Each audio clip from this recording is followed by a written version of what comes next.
Hi అండి.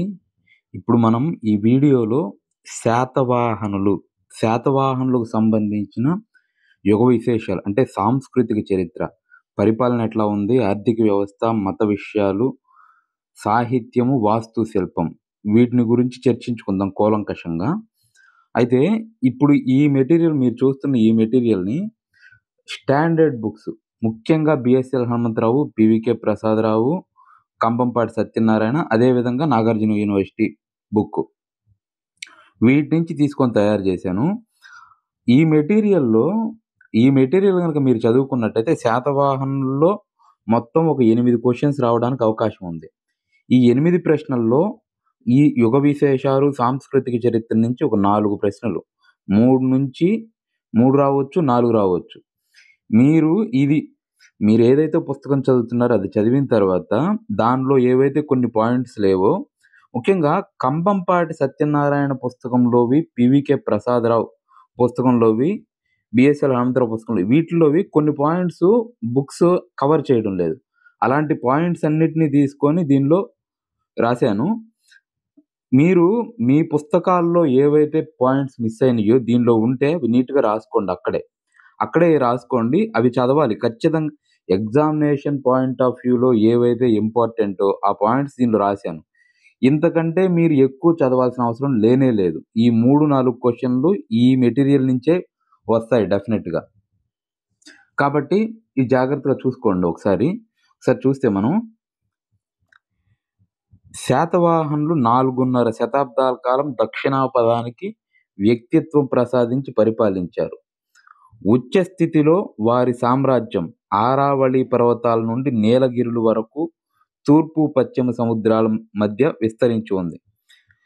ఇక్కడ ఉచ్చ స్థితిలో వాళ్ళ సామ్రాజ్యం అంటే కొంతమంది రాజులు పరిపాలించినప్పుడు కేవలం ఆంధ్ర, తెలంగాణ ప్రాంతానికే పరిమితమైంది గానీ, ఉచ్చ స్థితిలో గౌతమిపుత్ర శాతకర్ణి, మొదటి పులోమావి, రెండవ శాతకర్ణి వీళ్ళు పరిపాలించేటప్పుడు ఇంకా గౌతమిపుత్ర శాతకర్ణి పరిపాలించేటప్పుడు వీళ్ళ సామ్రాజ్యం ఉత్తరాన ఆరావళి పర్వతాల వరకు వ్యాపించింది. దక్షిణాన తమిళనాడులో నీలగిరి పర్వతాల వరకు, ఇంక బంగాళాఖాతం, అరేబియా సముద్రం.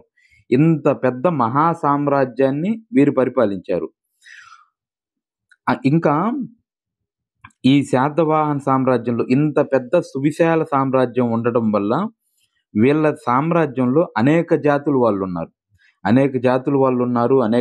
ఇప్పటికీ మన భారతదేశంలో భిన్న జాతుల సమ్మేళనం. వీళ్ళందరూ ఈ శాతవాహన సామ్రాజ్యం, ఈ సువిశాల సామ్రాజ్యం అవ్వడం వల్ల వీళ్ళ సామ్రాజ్యంలో అనేక జాతుల వాళ్ళు, అనేక భాషల వాళ్ళున్నారు. ఉదాహరణకు రెండవ పులోమావికి నవనగరస్వామి అనే బిరుదులున్నాయి. ఈ బిరుదులు ఆయనకెట్లా వచ్చినియంటే మహారాష్ట్ర, మహాభోజ, పిటినిక, పుండ్ర, పులింద, శబరలు, మూతెబులు ఇట్లాగా 9 రకాల జాతుల్ని 9 జాతులను సమైక్యం చేశాడు. సమైక్యం చేసి ఈయన నగరస్వామి అనే బిరుదు పొందాడని చెప్పుకుంటాం. ఈ శాతవాహనులను మొదటి దక్షిణ భారతదేశ రాజులు అంటారు. ఎందుకంటే అంతకుముందు ఇంత సామ్రాజ్యాలు, పెద్ద పెద్ద రాజ్యాలేమి జస్ట్ ఆటవిక తెగల్లాగా ఉండేవి.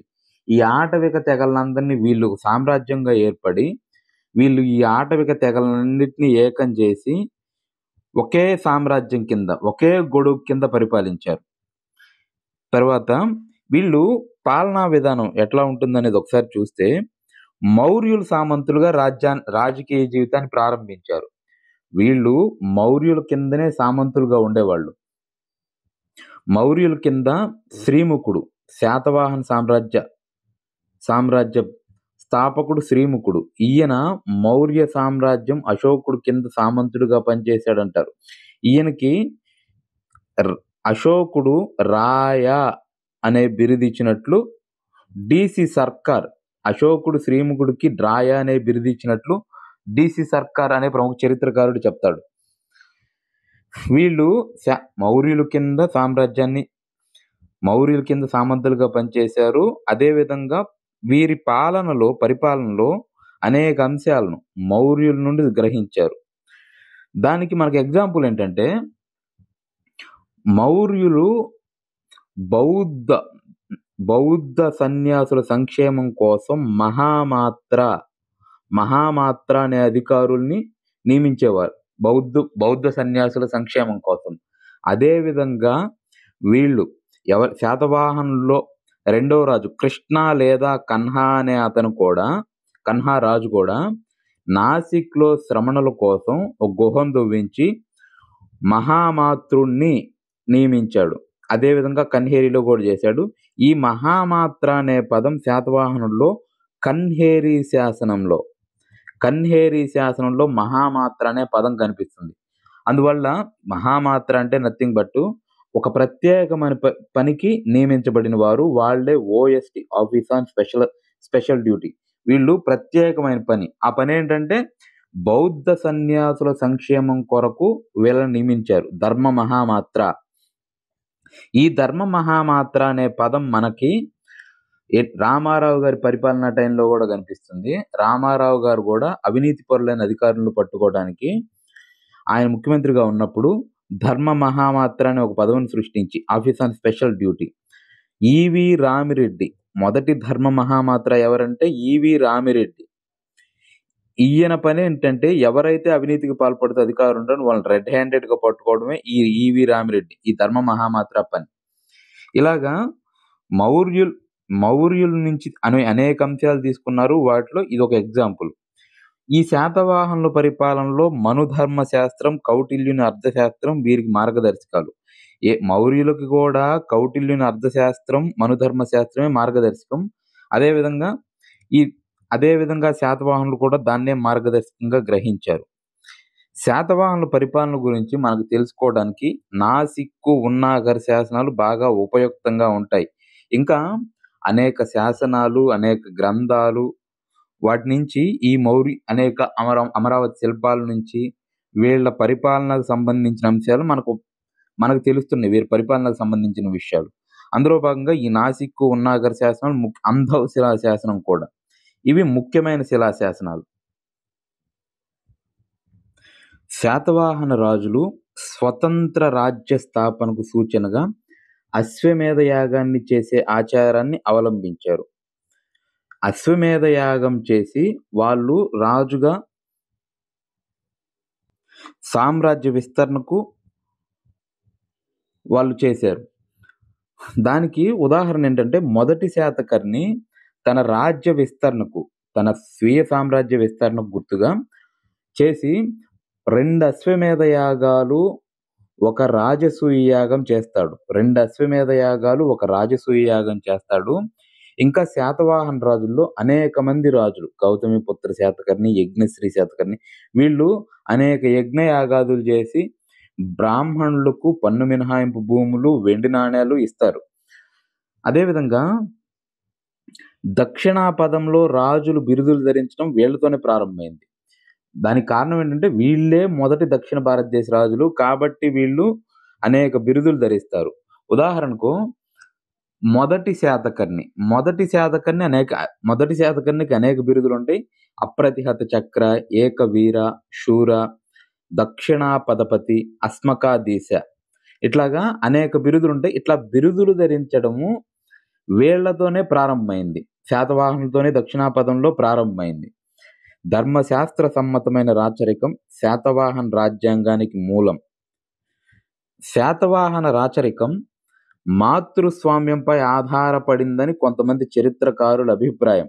దానికి కారణం ఏంటంటే ఈ శాతవాహన రాజుల్లో కొంతమంది రాజులు అంటే 23వ రాజు గౌతమిపుత్ర శాతకర్ణి కాడి నుంచి వాళ్ళ రాజులు తల్లి పేరు, మాతృనామం తమ పేరుకు ముందు జోడించుకుంటారు. అదేవిధంగా కొంతమంది మహిళలు, ఉదాహరణకు గౌతమిపుత్ర శాతకర్ణి, తర్వాత దేవి నాగానిక, వీళ్ళు రాచరిక వ్యవహారాల్లో వాళ్ళు పాలు పంచుకుంటారు. అందువల్ల వీళ్ళని ఏమంటారంటే మాతృస్వామ్యం నుంచి రాచరికం సంక్రమించిందని అభిప్రాయం వ్యక్తం చేశారు కొంతమంది. కానీ గౌతమి బాలాశ్రీ నాసిక్ శాసనంలో గౌతమిపుత్ర శాతకర్ణి కుల పురుష పరంపరాగత విపుల రాజ్యం పొందినాడు అని రాస్తుంది నాసిక్ శాసనంలో. దాని అర్థం ఏంటంటే మా దాని అర్థం ఏంటంటే మాతృస్వామ్యంగా లా కాకుండా తండ్రి నుండే సింహాసనాన్ని పొందడం అని దాని అర్థం. తండ్రి నుండి రాచరికంగా వీళ్ళకి సింహాసనం పొందుతారని దాని అర్థం. శాతవాహనులు రాజు, మహారాజు ఇలాంటి బిరుదులు స్వీకరించారు. గౌతమిపుత్ర శాతకర్ణిని రామకేశవులతో, నాసిక్ శాసనంలో గౌతమి బాలాశ్రీ రామకేశవులతో పోలుస్తుంది. అందువల్ల ఆ కాలం నాటికే రాజు దైవాంశ సంభూతుడనే భావం ఆ కాలం నాటికే అంకురించింది. ఈ శాతవాహన రాజుల్లో ఈయన మంత్రులకు ఆజ్ఞలు జారీ చేస్తాడు.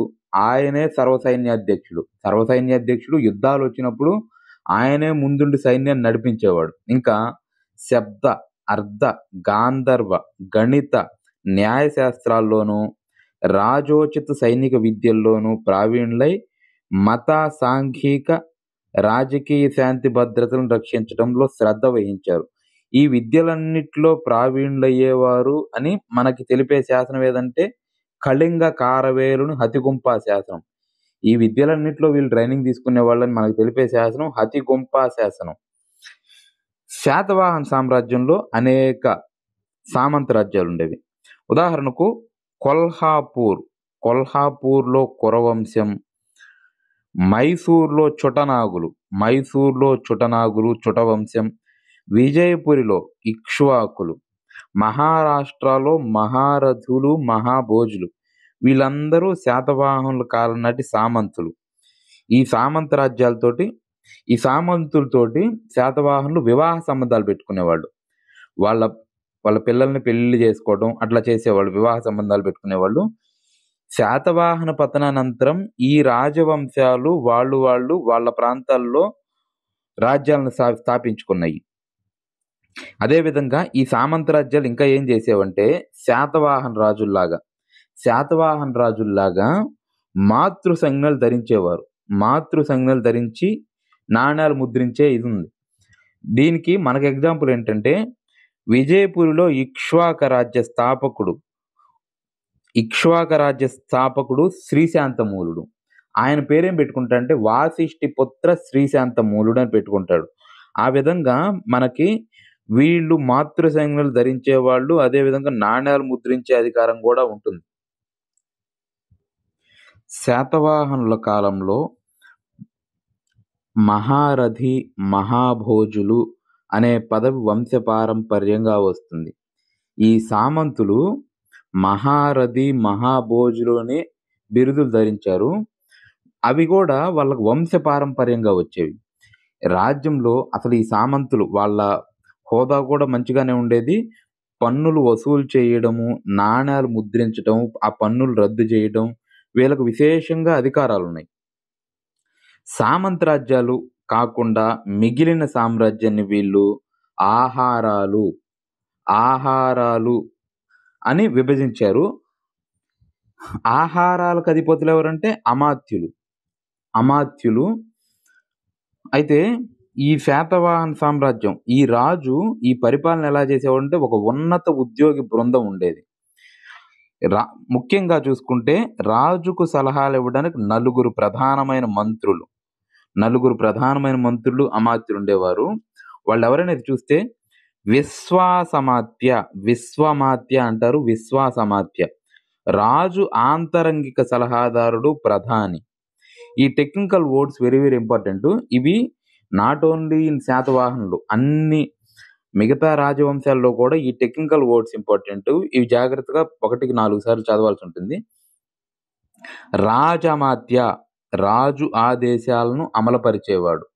రాజమాత్య అంటే రాజు ఆదేశాలను అమలుపరిచేవాడు. రాజు సమక్షంలో పనిచేస్తూ రాజుకు అవసరమైతే సలహాలు కూడా ఇస్తాడు. మహామాత్య అంటే ఆర్థిక మంత్రి. ఈయనే ప్రత్యేక కార్యనిర్వహణ కోసం నియమించబడ్డ మంత్రి. అదేవిధంగా మహాతలవర ప్రధాన సైన్యాధిపతి.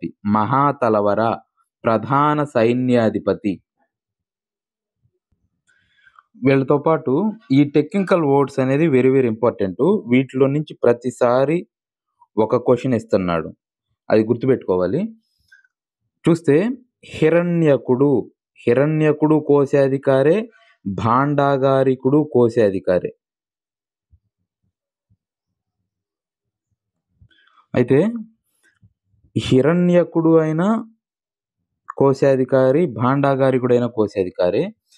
హిరణ్యకుడు అంటే ధన రూపంలో శిస్తును భద్రపరిచేవాడు. ఆ రోజుల్లో వస్తు రూపంలో శిస్తును వసూలు చేసేవారు. అదేవిధంగా ధన రూపంలో నాణేలను కూడా తీసుకొని శిస్తును వసూలు చేసేవాళ్ళు. ఇవి technical words very very important, గుర్తుపెట్టుకోవాలి. ధన రూపంలో శిస్తు వసూలు చేసే వాళ్ళని హిరణ్యకుడు అంటారు. వస్తువు రూపంలో శిస్తును వసూలు చేసే భద్రపరిచే వాళ్ళని భాండాగారికుడు అంటారు. అదేవిధంగా ప్రతిహారుడంటే కోట రక్షకుడు. ప్రతిహారుడు కోట రక్షకుడు. అక్షపటలకులు వీళ్ళనే నిబంధనకారులు అంటారు. వీళ్ళు రాజాజ్ఞలను, రాజు వ్యవహారాలను పత్రాల్లో వాసి భద్రపరిచేవాళ్ళు. ఇంకా వీళ్ళే రెవెన్యూ రికార్డులు రాస్తారు. రాజాజ్ఞలు, రాజు వ్యవహారాలు పత్రాల్లో రాసి భద్రపరుస్తారు. వీళ్ళే రెవెన్యూ రికార్డులు రాస్తారు. వాళ్ళని అక్షపటలకులు లేదా నిబంధనకారులు అంటారు. లేఖకుడు అంటే రాజు పత్రాలను, రాజు శాసనాలను రచిస్తూ రాజుకు ఆంతరంగిక కార్యదర్శి. రాజు యొక్క ఆంతరంగిక కార్యదర్శి ఎవరంటే లేఖకుడు. రాజు వ్యవహారాలకు సంబంధించిన పత్రాలను వ్రాసి భద్రపరిచే వాళ్ళు రెవెన్యూ రికార్డులు. ముఖ్యంగా రెవెన్యూ రికార్డులు రాసేవాళ్ళు ఎవరంటే అక్షపటలకును, నిబంధనకారులు. పరిందవారాలంటే రాజు అంతరంగిక సైన్యంలో గూఢచారులు. చెప్పాలంటే పరిందవారాలంటే గూఢచారులు. దూత రాయబారి. రజ్జగాహకుడు రాజ్య భాష్యకుడు అని కూడా అంటారు. ఈయన క్షేత్రస్థాయిలో భూమిని సర్వే చేసి శిస్తుని నిర్ణయించి ఆ శిస్తు వసూలు చేస్తాడు. రజ్జగాహకుడు. మహాధార్మిక, ఇది ప్రీవియస్ ఇయర్ క్వశ్చన్ అండి, ఒకసారి గుర్తుపెట్టుకోవాలి, అడిగారు. మహాధార్మిక అంటే విద్యా మతపరమైన వివాదాలను పరిష్కరించేవాడు. మహాధార్మిక అంటే విద్యా మతపరమైన వివాదాలను పరిష్కరించేవాడు. మహా ఆర్యక అంటే న్యాయపరమైన వివాదాలను పరిష్కరించేవాడు. మహా ఆర్యక. ఇక్కడ ఇంకా మహాకార్యక అని ఉంటుంది. మహాకార్యక అంటే గ్రామాల్లో సమస్యల పరిష్కారం కోసం ఉండే ప్రభుత్వాధికారి అంటే ఎవరంటే మహాకార్యక. మహాకార్యక ఏం చేస్తాడంటే గ్రామాల్లో సమస్యలు వచ్చినప్పుడు ఒక జడ్జిలాగా అక్కడ సమస్యల పరిష్కారం కోసం ఉన్న ప్రభుత్వాధికారి ఎవరంటే మహాకార్యక. ఉద్యోగులకు జీతాలు ఆ రోజుల్లో ధన రూపంలో చెల్లించేవారు. ఈ స్టేట్మెంట్ వెరీ ఇంపార్టెంట్. దానికి కారణం ఏంటంటే క్వశ్చన్స్ ఎట్లా అడగొచ్చు అంటే స్టేట్మెంట్స్ రూపంలో ఇచ్చి ఆ స్టేట్మెంట్స్ ఏమని అడుగుతారంటే శాతవాహనుల కాలంలో ఉద్యోగస్తులకు జీతాలుగా మాన్యాలు ఇచ్చేవాళ్ళు. ఇది కరెక్టా కాదని అడుగుతారు. శాతవాహనుల కాలంలో ఉద్యోగులకు జీతాలు ధన రూపంలోనే ఇచ్చేవాళ్ళు. ఆ తర్వాత కాలాలు విజయనగర సామ్రాజ్యం అట్లాగా ఆ టైంలో జీతాలుగా మాన్యాలు ఇచ్చేవాళ్ళు. ఇవి ఏ రాజవంశంలో జీతాలు ఏ విధంగా ఇచ్చారనేది ఒకే దగ్గర రాసుకోవాలి. అట్లా రాసుకుంటే గుర్తుండడానికి అవకాశం ఉంటుంది. ఇంకా భూమి శిస్తు రాజ్యానికి ప్రధాన ఆదాయ మార్గం. భూమి శిస్తు శాతవాహన రాజ్యంలోనే కాదు, ఈవెన్ 16, 17, 18 శతాబ్దాల ఆ టయానికి కూడా భారతదేశంలో ప్రధాన ఆదాయ మార్గం ఏదంటే భూమి శిస్తే. రాజ్యంలో వ్యవసాయ భూమి అంతటికీ రాజు సొంతదారు కాదు. రాజ్యక్షేత్రం లేదా రాజకంకేట మాత్రమే ఆ రాజు సొంతం. ఇక్కడ 4 రకాల భూములు ఉన్నాయి. రాజక్షేత్రం లేదా రాజకంకేట అంటే రాజుకు సంబంధించిన సొంత భూమి. అదేవిధంగా కుటుంబ పెద్దలు వ్యక్తిగత భూములు ఉండేవి. వ్యక్తిగత భూములు కుటుంబ పెద్దల చేతుల్లో ఉండేవి. అవి రైతులు సాగు చేసుకునేవాళ్ళు. ఇంకా మత సంస్థలకి ఈ దేవాలయాలకు ఇచ్చిన భూములు అగ్రహారాలు. అవి సపరేట్గా ఉండేవి. ఇంకా గ్రామ సభ అంటే ఆ గ్రామం మొత్తానికి గ్రామ శివారు భూములుండేవి. ఇట్లాగా 4 రకాల భూములుండేవి. రాజక్షేత్రాలకు వెలుపల భూమిని దానం చేయాల్సి వచ్చినప్పుడు రాజు ఆ భూమిని విక్రయించుకొని దానం చేసేవాడు. ఉర్లాం శాసనం తెలియజేస్తుంది. ఇది ప్రీవియస్ ఇయర్ క్వెషన్. ఒకసారి చూడండి. ఉర్లాం శాసనం. ఈ శాసనం మీద బిట్ అడిగాడు. రాజక్షేత్రం రాజకంకేట రాజుది. ఈ రాజు భూమి దానం చేయాలనుకున్నప్పుడు చేసేసేవాడు. అలా గాకుండా మిగతా 3 రకాల భూముల్ని దానం చేయాల్సినొచ్చినప్పుడు ఆ రాజు ఆ భూమిని తను కొనుక్కునేవాడు. డబ్బులిచ్చి తీసుకొని ఆ భూమిని అప్పుడు దానం చేసేవాడు. దీనివల్ల మనకేమర్థమవుతుందంటే ఆ రోజుల్లో రైతులకు భూమి మీద హక్కుండేది. రైతులకు భూమి మీద హక్కుండేది. ఈవెను బ్రిటిషర్స్ వచ్చిన తర్వాత జమీందారీ వ్యవస్థలో రైతు కూలి అయ్యాడు గానీ, ఆ రోజుల్లో శాతవాహన రాజుల్లో గూడా ఎవరైతే పొలం దున్నుకొని వ్యవసాయం చేసేవాళ్ళు, వాళ్ళు ఆ భూమి మీద హక్కుండేది. వాళ్ళు కావాలంటే విక్రయించుకోవచ్చు. ఇట్లాగా.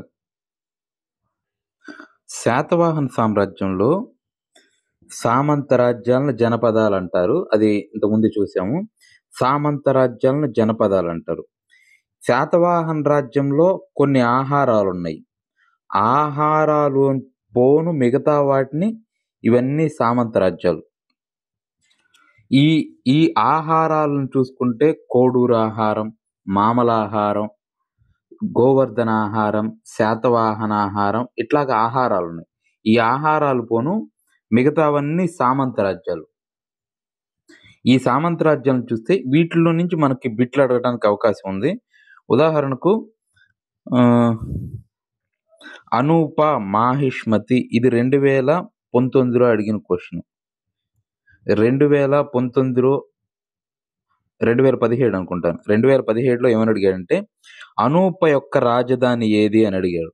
అనూప యొక్క రాజధాని ఏదంటే మాహిష్మతి. నర్మదా తీరంలో మాహిష్మతి ఈ రాజధాని.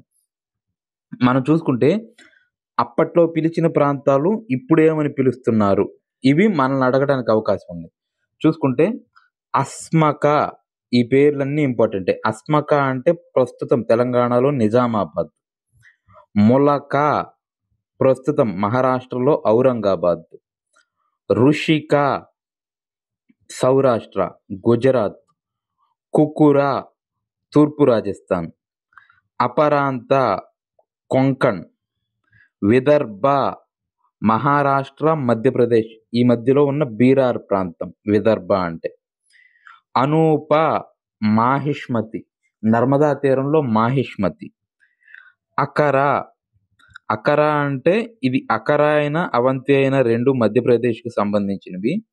ఈ అకరా అంటే తూర్పు మాళ్వా, దీని రాజధాని విదిశ. అకరా అంటే తూర్పు మాళ్వా, దీని రాజధాని విదిశ. అవంతి అంటే పశ్చిమ మాళ్వా, దీని రాజధాని ఉజ్జయిని. ఇవి ఇంపార్టెంట్ గుర్తుపెట్టుకోవాలి. అకరా తూర్పు మాళ్వా, రాజధాని విదిశ. అవంతి పశ్చిమ మాళ్వా, దీని రాజధాని ఉజ్జయిని. అసిక అంటే కృష్ణా గోదావరి మధ్యనున్న ప్రాంతం, అంటే మనం నివసించే ప్రాంతం. కృష్ణా గోదావరి మధ్యనున్న ప్రాంతాన్ని అసిక అంటారు. ఇవి కాకుండా వీటన్నిటి గురించి ఏ శాసనంలో పేర్కొనబడిందంటే నాసిక్ శాసనం. గౌతమి బాలాశ్రీ వేయించిన నాసిక్ శాసనంలో తన కుమారుడు గౌతమిపుత్ర శాతకర్ణి రాజ్యంలో ఇవన్నీ సామంత రాజ్యాలుగా ఉన్నాయని పేర్కొంటారు. అదేవిధంగా కొన్ని పర్వతాల పైన కూడా గౌతమిపుత్ర శాతకర్ణి అధికారం ఉందని ఈ గౌతమి బాలాశ్రీ నాసిక్ శాసనంలో పేర్కొంటుంది. వాటిని ఏమంటే చూస్తే సిరిటన అంటే సిరిటన అంటే ధాన్య కటకం. ఇప్పుడున్న అమరావతి ధాన్య కటకం సిరిటన. ఇంకా శ్రీస్థాన అంటే శ్రీశైలం. శ్రీస్థాన అంటే శ్రీశైలము. శటగిరి అంటే కొండ. శటగిరి అంటే నాగార్జున కొండ. శటగిరి. తర్వాత వింధ్య అవచిత్ పర్వతాలు. వింధ్య అవచిత్ పర్వతాలు అంటే వింధ్య పర్వతాలు. సహ్యాద్రి పర్వతాలు, పశ్చిమ కనుమల్లో ఉన్న సహ్యాద్రి పర్వతాలు. పారియాత్ర అంటే ఆరావళి పర్వతాలు. పారియాత్ర అంటే ఆరావళి పర్వతాలు. కన్హగిరి కన్హగిరి అంటే మలయ. కన్హగిరి మలయ అంటే నీలగిరికి అంటే తమిళనాడుకి పశ్చిమ దిక్కులో అంటే మలయాళ దేశం. మలయ దేశం కేరళ అని. ఇంకా చకోరా. చకోర పర్వతాలంటే తూర్పు కనుమలు. చకోర పర్వతాలంటే తూర్పు కనుమలు. మహేంద్ర. మహేంద్ర అంటే మహేంద్రగిరి కొండలు. ఇట్లాగా ఈయన సామ్రాజ్యంలో అనేక సామంత రాజ్యాలు, అనేక పర్వతాలు, ఒక సువిశాల సామ్రాజ్యాన్ని తన కుమారుడు పరిపాలించాడని గౌతమి బాలాశ్రీ తన నాసిక్ శాసనంలో పేర్కొంటుంది. శాతవాహనులు రాజ్యాన్ని ఆహారాలుగా, ఆహారాన్ని విషయాలుగా, విషయాలను గ్రామాలుగా విభజించారు. ఇప్పటి మన దేశము, రాష్ట్రము, జిల్లా, గ్రామం ఏ విధంగా అయితే విభజించుకున్నామో అప్పట్లో రాష్ట్రాలను ఆహారాలు అనేవాళ్ళు. రాజ్యాన్ని రాష్ట్రాలను ఆహారాలు అనేవాళ్ళు. విషయాలంటే ఒక రకంగా చెప్పాలంటే జిల్లాలని. ఈ రాష్ట్రాలకు అంటే ఆహారాలకు కుమారమాత్యులు. వాళ్ళు దానికి హెడ్‌గా ఉండేవాళ్ళు. కుమారమాత్య వీళ్ళే కుమారులు, రక్త సంబంధీకులు. విషయానికి అధిపతి విషయపతి. గ్రామానికి గ్రామం, గ్రామిణి, గుల్మిక అని పిలిచేవాళ్ళు. గ్రామానికి అధిపతిని గోపుడు అని పిలిచేవాళ్ళు. ఇంకా అనేక రాష్ట్రాలు ఉన్నాయని చెప్పుకున్నాం కదా. సోపారాహారం, గోవర్ధనాహారం, మామలాహారం, కోడూరాహారం, శాతవాహనాహారం. ఇట్లాగా అనేక రాష్ట్రాలు ఉండేవి. అమాత్యులంటే రాష్ట్రాలకు పాలకులు. ఈ అమాత్యులకి వంశపారంపర్యపు హక్కులు లేవు. వంశపారంపర్య హక్కులు అమాత్యులు అంటే రాష్ట్రాల అధిపతులకు లేవంటే దాని అర్థం జనపదాలంటే సామంత రాజ్యాలను పరిపాలించే మహారథులు, మహాభోజులు ఎవరైతే ఉంటారో వాళ్ళకు వంశపారంపర్యపు హక్కులున్నాయి. ఈ అమాత్యులకు వంశపారంపర్యపు హక్కులు లేవని అర్థం. వాళ్ళని తరచూ బదిలీ చేస్తుండేవాళ్ళు. ఈ అమాత్యుల్ని ఒక ఆహారం నుండి ఇంకొక ఆహారానికి బదిలీ చేస్తుండేవాళ్ళు. వీళ్ళ పని పన్నులు వసూలు చేయటం, పన్నులు అవసరమైతే కొన్ని చోట్ల రద్దు చేయడము, ఈ పనులు వాళ్ళకుండేవి. ఇంకా ఏదైనా తగవులు వస్తే వాటిని పరిష్కరించడానికి న్యాయాధికారులను ఏర్పాటు చేయటము. ఇట్లాగా వీళ్ళకి కొన్ని కామన్‌గా పనులున్నాయి. వీళ్ళకి వంశపారంపర్యపు హక్కులు లేవు. ఆ మహాభోజులు, మహారథులు అదే సామంత రాజ్యాల పరిపాలకులకు ఉన్నట్లుగా అమాత్యులకు వంశపారంపర్యపు హక్కులు లేవు. అప్పట్లో ప్రసిద్ధి చెందిన ఆహారం ఏదంటే గోవర్ధనాహారం. నాసిక్ శాసనం ప్రకారం గోవర్ధనాహారం ప్రసిద్ధి చెందింది. ఈ శకులతోటి పశ్చిమ ప్రాంతంలో గుజరాతు, రాజస్థాను ఆ ప్రాంతంలో శకులు అప్పటికే చొచ్చుకొని వచ్చారు. ఆ ప్రాంతంలో ఇంకా ఉత్తర ప్రాంతం శకులతోటి సంఘర్షణల వల్ల ఈ సరిహద్దు ప్రాంతాల రక్షణకు శాతవాహనులు ప్రత్యేకంగా శ్రద్ధ వహించాల్సి వచ్చింది. వాళ్ళు ఆ ప్రాంతాల్లో ఆ పశ్చిమ ప్రాంతం, ఉత్తర ప్రాంతం ఆ ప్రాంతాల్లో కొంతమంది సేనాధిపతులను నియమించి వాళ్ళకే సామంతుల అధికారాలు ఇచ్చేవాళ్ళు. వాళ్ళ పని ఏంటంటే కొంత సైన్యాన్ని పోషించడం, ఆ సైన్యంతో శకులు దాడులు చేసినప్పుడు ప్రతిదాడి చేయడం వాళ్ళ పని. ఇంకా స్థానిక పరిపాలన ఎట్లా ఉందనేది ఒకసారి చూస్తే ఈ శాతవాహనుల కాలంలో పరిపాలనకు ప్రాతిపదిక గ్రామం. ఈ ప్రాతిపదిక గ్రామం అనేది కుతుబ్ షాహీల వరకు ఆ తర్వాత కూడా ఎప్పుడైనా గ్రామమే పరిపాలనకు ప్రాతిపదిక. గ్రామిణి లేదా గ్రామిక గ్రామాధికారి. ఈ గ్రామ పరిపాలన గురించి గుల్మిక అనే పదాన్ని గురించి మ్యాకధోని శాసనం వివరిస్తుందని. ఈ గుల్మిక అనే పదం 2008 గ్రూప్ 2లో అడిగిన క్వశ్చన్. గ్రామ పాలనా అధికారి ఎవరంటే గ్రామిణి లేదా గ్రామిక లేదా గుల్మిక. ఇది 2000 అడిగాడు. ఈ గుల్మిక అనే పదం మూడవ పులోమావి యొక్క మ్యాకధోని శాసనం. మ్యాకధోని శాసనం వేయించాడు. స్కందనాగుడు దాన్ని లిఖిస్తాడు. ఈ పదము ఈ మేకధోని శాసనంలో ఉంటుంది. ఈ గ్రామిణి యొక్క అధికారాలు, గ్రామిణి ఎలాంటి అధికారాలు గ్రామాల్లో చలాయించేవాడనేది మనకి ఎక్కడుందంటే గాథా సప్తశతి. గాథా సప్తశతిలో ఈ గ్రామీణ అధికారాల గురించి పేర్కొంటుంది. అనేక గ్రామాల కలయికను గుల్మ అనేవాళ్ళు. అనేక గ్రామాల కలయికను ఇవి ఈ పాయింట్స్ అండి వెరీ, వెరీ ఇంపార్టెంట్. ప్రతి ఒక్క పాయింట్ క్వెషన్‌గా రావడానికి అవకాశం ఉన్న పాయింట్సే ఇవి. ఈ పాయింట్స్ మీ పుస్తకాల్లో లేకపోతే రాసుకోండి ఎక్కడన్నా. అనేక గ్రామాల కలయికను గుల్మ అనేవాళ్ళు. నిగమాలు అంటే పట్టణాలు. ఈ శాతవాహనుల కాలంలో నిగమం అంటే ఏంటి అని అడిగారు. 2008లో ఇదే క్వెషన్ అడిగారు. గ్రూప్ 2 2008. 2011లో కూడా ఇదే క్వెషన్ అడిగారు. 2011లో అయితే ఈ నిగమ సభలు నిగమాలను పరిపాలించే సభలు నిగమ సభలు ఇది ఏ శాసనంలో పేర్కొనబడిందని అడిగారు. అది భట్టిప్రోలు శాసనం. ఒకసారి చూస్తే నిగమాలు అంటే పట్టణాలు. శాతవాహనుల కాలంలో ఉన్న పట్టణాలను చూస్తే కొండాపూరు, ధాన్యకటకం, ప్రతిష్టానపురం, విజయపురి, నాసిక్కు, గోవర్ధన, కళ్యాణు, సోపార, బరుకచ్చ, తగర, కన్హేరి, జున్నారు. ఇవన్నీ శాతవాహనుల కాలంలో ముఖ్యమైన నగరాలు. శాతవాహన సామ్రాజ్యంలో ఉన్న నగరాల గురించి కూడా ఏదైనా క్వెషన్ అడగొచ్చు. ఇవి గుర్తుపెట్టుకోండి. ఈ నిగమాలు, ఈ పట్టణాలంటే వాణిజ్య కేంద్రాలు. వాణిజ్య కేంద్రాలుగా అక్కడే వెలుస్తాయి. అవే పట్టణాలుగా మారిపోతాయి. వీటిని పరిపాలించే సభలు నిగమ సభలు. అంటే వాణిజ్య సంఘాలని చెప్పొచ్చు. నిగమ సభల పరిపాలనా వ్యవహారాలను అంటే పట్టణ వ్యవహారాల పరిపాలనా వ్యవహారాలను నిగమ సభలు అనే పౌర సభలు చూచేవి. ఇది ఇంపార్టెంట్ గుర్తుపెట్టుకోండి. నిగమ సభలంటే ఏంటి అంటే పట్టణ వ్యవహారాలను చూసే సభలే నిగమ సభలు. నిగమ సభల్లోని సభ్యులు గహపతులు. నిగమ సభలలోని సభ్యులు గహపతులు వీళ్ళే కుల పెద్దలు. ఈ శాతవాహనుల కాలం నాటి నిగమ సభలను గురించి పేర్కొన్న శాసనం ఏదంటే భట్టిప్రోలు శాసనం. పుస్తకం ఏందంటే ఇండిక. ఇంకా హలుని గాథా సప్తశతి. ఇవి వెరీ, వెరీ ఇంపార్టెంట్. 2011లో ఈ క్వెషన్ అడిగారు. ఇంకా జూనియర్ లెక్చరర్ ఎగ్జామ్ ఏపీపీఎస్సీ అడిగిన దానిలో కూడా ఈ క్వెషన్ అడిగారు. నిగమ సభలను గురించి తెలిపే శాసనం భట్టిప్రోలు శాసనం. మెగస్తనీస్ ఇండికా గ్రంథం. అదేవిధంగా హలుని గాథా సప్తశతి. ఈ 3 వాటిలో నిగమ సభల గురించి ప్రస్తావన ఉంటుంది. ఆద్యంత్రిక ఈ కొత్త పదము junior lecturer exam, degree lecturer ఎగ్జామ్లో అడిగారు.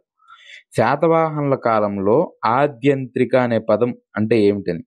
వర్తక సంఘాలు, నాటి వర్తక సంఘాలను ఆద్యంత్రిక అనే పదంతో సూచిస్తారు. సైనిక వ్యవస్థ ఒకసారి చూస్తే శాతవాహనులకి ఒక పెద్ద సైన్యమే ఉండేదండి. అందువల్ల వాళ్ళు ఎప్పుడు యుద్ధాల్లో పాల్గొని ఒక సువిశాల సామ్రాజ్యాన్ని స్థాపించారు. ఈ శాతవాహనులు దీనికి సంబంధించి ఆంధ్రులకు 30 నగరాలున్నట్లు, 1,00,000 కాల్బలం ఉందని, 2,000 అశ్వికులు అంటే గుర్రాలు, 1000 ఏనుగులతో బలమైన సైన్యం ఉండేదని ఎవరు పేర్కొన్నారంటే మెగస్తనీస్ ఇండికా గ్రంథంలో పేర్కొన్నారు. ఇది క్వెషన్‌గా రావచ్చు.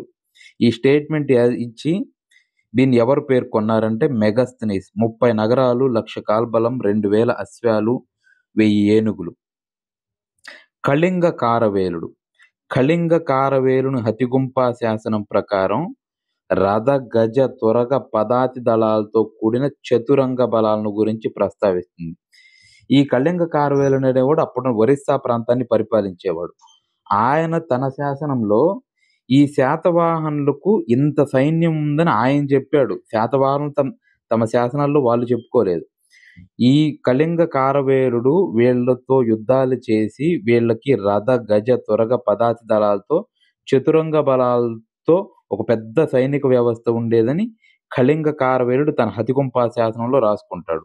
ఇంకా ఈయనేమో రాస్తాడంటే హతిగుంపా శాసనంలో కారవేలుడు రాజ్యాధికారాన్ని స్వీకరించడానికి ముందు ఈ రాజపుత్రులు, యువరాజులు ఎవరైతే ఉన్నారో వాళ్ళు రాజ్యపాలనకు అవసరమైన అన్ని విద్యల్లోనూ శిక్షణ పొందేవారని ఈ కళింగ కారవేలుడు రాస్తాడు తన హతిగుంపా శాసనంలో. ఇంకా ఈ శాతవాహనుల శాసనాల్లో కటకము, స్కందభారం ఇది ప్రీవియస్ ఇయర్ క్వెషన్. శాతవాహనుల కాలంలో కటకం, కటకం అంటే ఏంటని? కటకం అంటే ఈ ఈ ఈ పదాలు ఎక్కడ కనిపిస్తున్నాయంటే హతిగుంప శాసనం. ఇది ఇంపార్టెంట్ క్వెషన్. కటకము, స్కందవారం ఈ పదాలు ఎక్కడ కనిపిస్తున్నాయంటే హతిగుంప శాసనం. కటకం అంటే శాశ్వత సైన్యాగారం. ఇదే ప్రీవియస్ ఇయర్ క్వెషన్. 2011 క్వెషను. కటకం శాతవాహనుల కాలంలో కటకం అనే పదం దేనిని సూచిస్తుందని అడిగాడు. ఇది ప్రీవియస్ ఇయర్ క్వెషన్. కటకం అంటే శాశ్వత సైన్యాగారం, నేటి కంటోన్మెంటు. అదేవిధంగా స్కందవారం. స్కందవారం అంటే తాత్కాలిక సైనిక శిబిరం. స్కందవారం తాత్కాలిక సైనిక శిబిరం అని అర్థం. ఇంకా ఈ శాతవాహనుల కాలం నాటి సైనికుల విన్యాసాలు, యుద్ధ వ్యూహ రచన. సైనిక విన్యాసాలు, యుద్ధ వ్యూహ రచన ఎక్కడుంటుందంటే మనకి అమరావతి శిల్పాల్లో. అమరావతి శిల్పాల్లో శాతవాహనుల కాలం నాటి సైనిక విన్యాసాల గురించి, యుద్ధ వ్యూహ రచన గురించి పేర్కొంటుంది. ఈ ఈ పేజీలో ఉన్న ప్రతి లైను వెరీ వెరీ ఇంపార్టెంటే. ప్రీవియస్‌గా అడగటం గాని, రాబోయే రోజుల్లో అడగటానికి గాని ఈ శాసనాల గురించి. హతిగుంప శాసనమే చెప్తుంది ఈ కటకము, స్కందవారం, చతురంగ బలాలను గురించి. అదేవిధంగా ఈ యువరాజులు పొందే శిక్షణను గురించి శబ్ద, అర్థ, గణక మొదలైన విద్యల్లో శిక్షణ పొందుతారని ఇవన్నీ ఇంపార్టెంటే. అదేవిధంగా అమరావతి శిల్పాలలో ఈ సైనిక విన్యాసాలు, యుద్ధ వ్యూహ రచన గురించి ఉందనేది కూడా ఇంపార్టెంటే. ఒకసారి అన్నీ చూడండి జాగ్రత్తగా. వీళ్ళ సైన్యం ఎలా ఉంటుందనేది, యుద్ధానికి వెళ్ళేటప్పుడు ఎలా ఉంటుందనేది ఒకసారి చూస్తే, సేనలో అంటే సైన్యంలో పదాతి దళం ముందు నడిచేది. పదాతి దళం ఇదనుకుంటే వీళ్ళు పొట్టి ఖడ్గాలు, గుండ్రని డాలు, మనం సినిమాల్లో చూసినట్లు ఖడ్గాలు, డాళ్ళు పట్టుకొని వీళ్ళు నడిచేవారు. వీళ్ళని పదాతి దళం అంటారు. ఈ పదాతి దళానికి ఇరువైపులా అశ్వదళం, గజదళం ఉండేది. గుర్రాలు, ఏనుగులతోటి ఇటుపక్క ఉండేవాళ్ళు. వీళ్ళు సైనికులు తలపాగాలు ధరించి ఈటెలు, గొడ్డళ్ళతోటి వీళ్ళు పోరాడతారు. ఈ పదాతి దళానికి వెనక భాగంలో ధనుష్కం అంటే బాణాలు వేసి చేసేవాళ్ళు. ఈ వెనక భాగంలో ఈ ధనుష్కులు ఉండేవాళ్ళు. ఇంకా ఈ సైన్యం మొత్తానికి మహాసేనాపతి లేదా సర్వసైన్యాధ్యక్షుడు ఉంటాడు. ఆ సమయంలో యుద్ధాలు గ్రామాలు, పట్టణాలు ఏం చేసేవి కావు.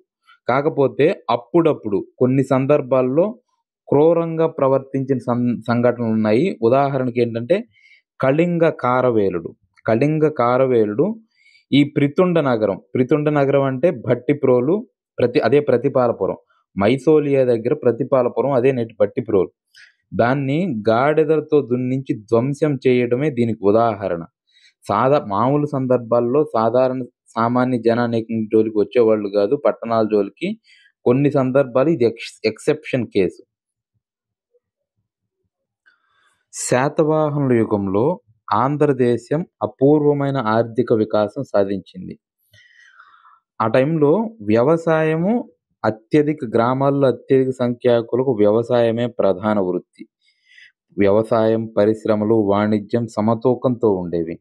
చూస్తే ఆ సమయంలో వ్యవసాయం ఉచ్చ స్థితిలోనే ఉంది.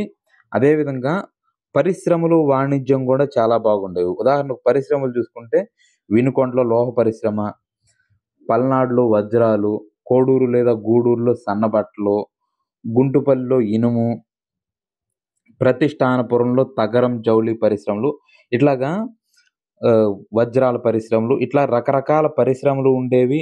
అదేవిధంగా విదేశీ వర్తక వాణిజ్యాలు కూడా రోమ్ తోటి బాగా జరిగేవి. రోమ్‌తో విదేశీ వర్తక వాణిజ్యం కూడా సమతూకంలో ఉండేది. రాజ్యానికి ప్రధాన ఆదాయ మార్గం భూమి శిస్తు. ఇందాకే మనం చెప్పుకున్నాము 16, 17, 18 శతాబ్దాల వరకు కూడా ఆ రాజ్యానికి భారతదేశంలో భూమి శిస్తే ప్రధాన ఆదాయ మార్గం. అందువల్ల ఈ శాతవాహనులు వ్యవసాయ అభివృద్ధికి అనేక రకాలుగా కృషి చేశారు. పంటలు పండే, ఇది ఇంపార్టెంట్ చూడండి, పంటలు పండే వ్యవసాయ క్షేత్రాలు సీతాక్షేత్రాలు. పంటలు పండే వ్యవసాయ క్షేత్రాలు సీతాక్షేత్రాలు. దానికి పర్యవేక్షించే అధికారి పేరు సీతాధ్యక్ష. పర్యవేక్షించే అధికారి ఎవరంటే శీతాధ్యక్ష. ఆ తర్వాత శాతవాహనుల యుగంలో వ్యవసాయ భూములు ఇందాక మనం మాట్లాడుకున్నట్టు 4 రకాలు. 4 రకాల్లో రాజు ప్రత్యక్షంగా పర్యవేక్షణలో ఉన్నవి రాజకంకేట, రాజక్షేత్ర లేదా రాజకంకేట. కుటుంబ పెద్దలు అంటే వ్యక్తిగత భూములుండేవి, రైతుల కిందుండేవి. గ్రామ సభ కింద గ్రామ శివారు భూములుండేవి. అదేవిధంగా మత సంస్థలు లేదా టెంపుల్స్ వాటి కింద అగ్రహారాల భూములుండేవి. శాతవాహనుల కాలంలో పండిన పంటలో 1/6 వంతు పన్ను. పండిన పంటలో 1/6 వంతు పన్ను. ఇది ఒకసారి గుర్తుపెట్టుకోండి. మీరు మొత్తం 6 రాజవంశాలనుకుంటే 6 రాజవంశాల్లో ఎంత పన్ను తీసుకుంటున్నారనేది చూస్తే కాకతీయులు, రెడ్డి రాజులు కూడా 1/6 వంతు ఉండేది. ఒక్క విజయనగర సామ్రాజ్యంలో మాత్రం పన్ను 1/2 వంతు లేదా 1/3 వంతు పన్ను ఉండిద్ది అంటారు. మిగతా రాజవంశాలన్నింటిలో 1/6 వంతు. క్వశ్చన్స్ అడగడానికి ఇవే ఆస్కారం. శాతవాహన సామ్రాజ్యంలో, కాకతీయుల సామ్రాజ్యంలో భూమి శిస్తు ఎంత ఉండేది? పండిన పంటలో 1/6 వంతు ఉండేది. ఒక్క విజయనగర సామ్రాజ్యంలో మాత్రం సగం పన్నుగా వసూలు చేసేవారు. 1/2 వంతు లేదా 1/3 వంతు. ఇంకా న్యూనిజ్ ఏమంటాడంటే 9/10 వంతు. అంత ఉండడానికి అవకాశం లేదు. న్యూనిజ్ చెప్తాడు. విజయనగర సామ్రాజ్యంలో భూమి శిస్తు ఎంత అంటే 9/10 వంతు అని. ఇది గుర్తుపెట్టుకోవాలి. భూమి కొలత ఎంతంటే నివర్తనాలు అంటారు భూమి కొలత. ఇది గౌతమిపుత్ర శాతకర్ణి బౌద్ధ భిక్షువులకు 100 నివర్తనాల భూమిని దానంగా చేశాడు అంటారు. అదేవిధంగా పంటలో రాజుకు చెల్లించాల్సిన శిస్తుని దేయమేయ రాజభాగం అంటారు.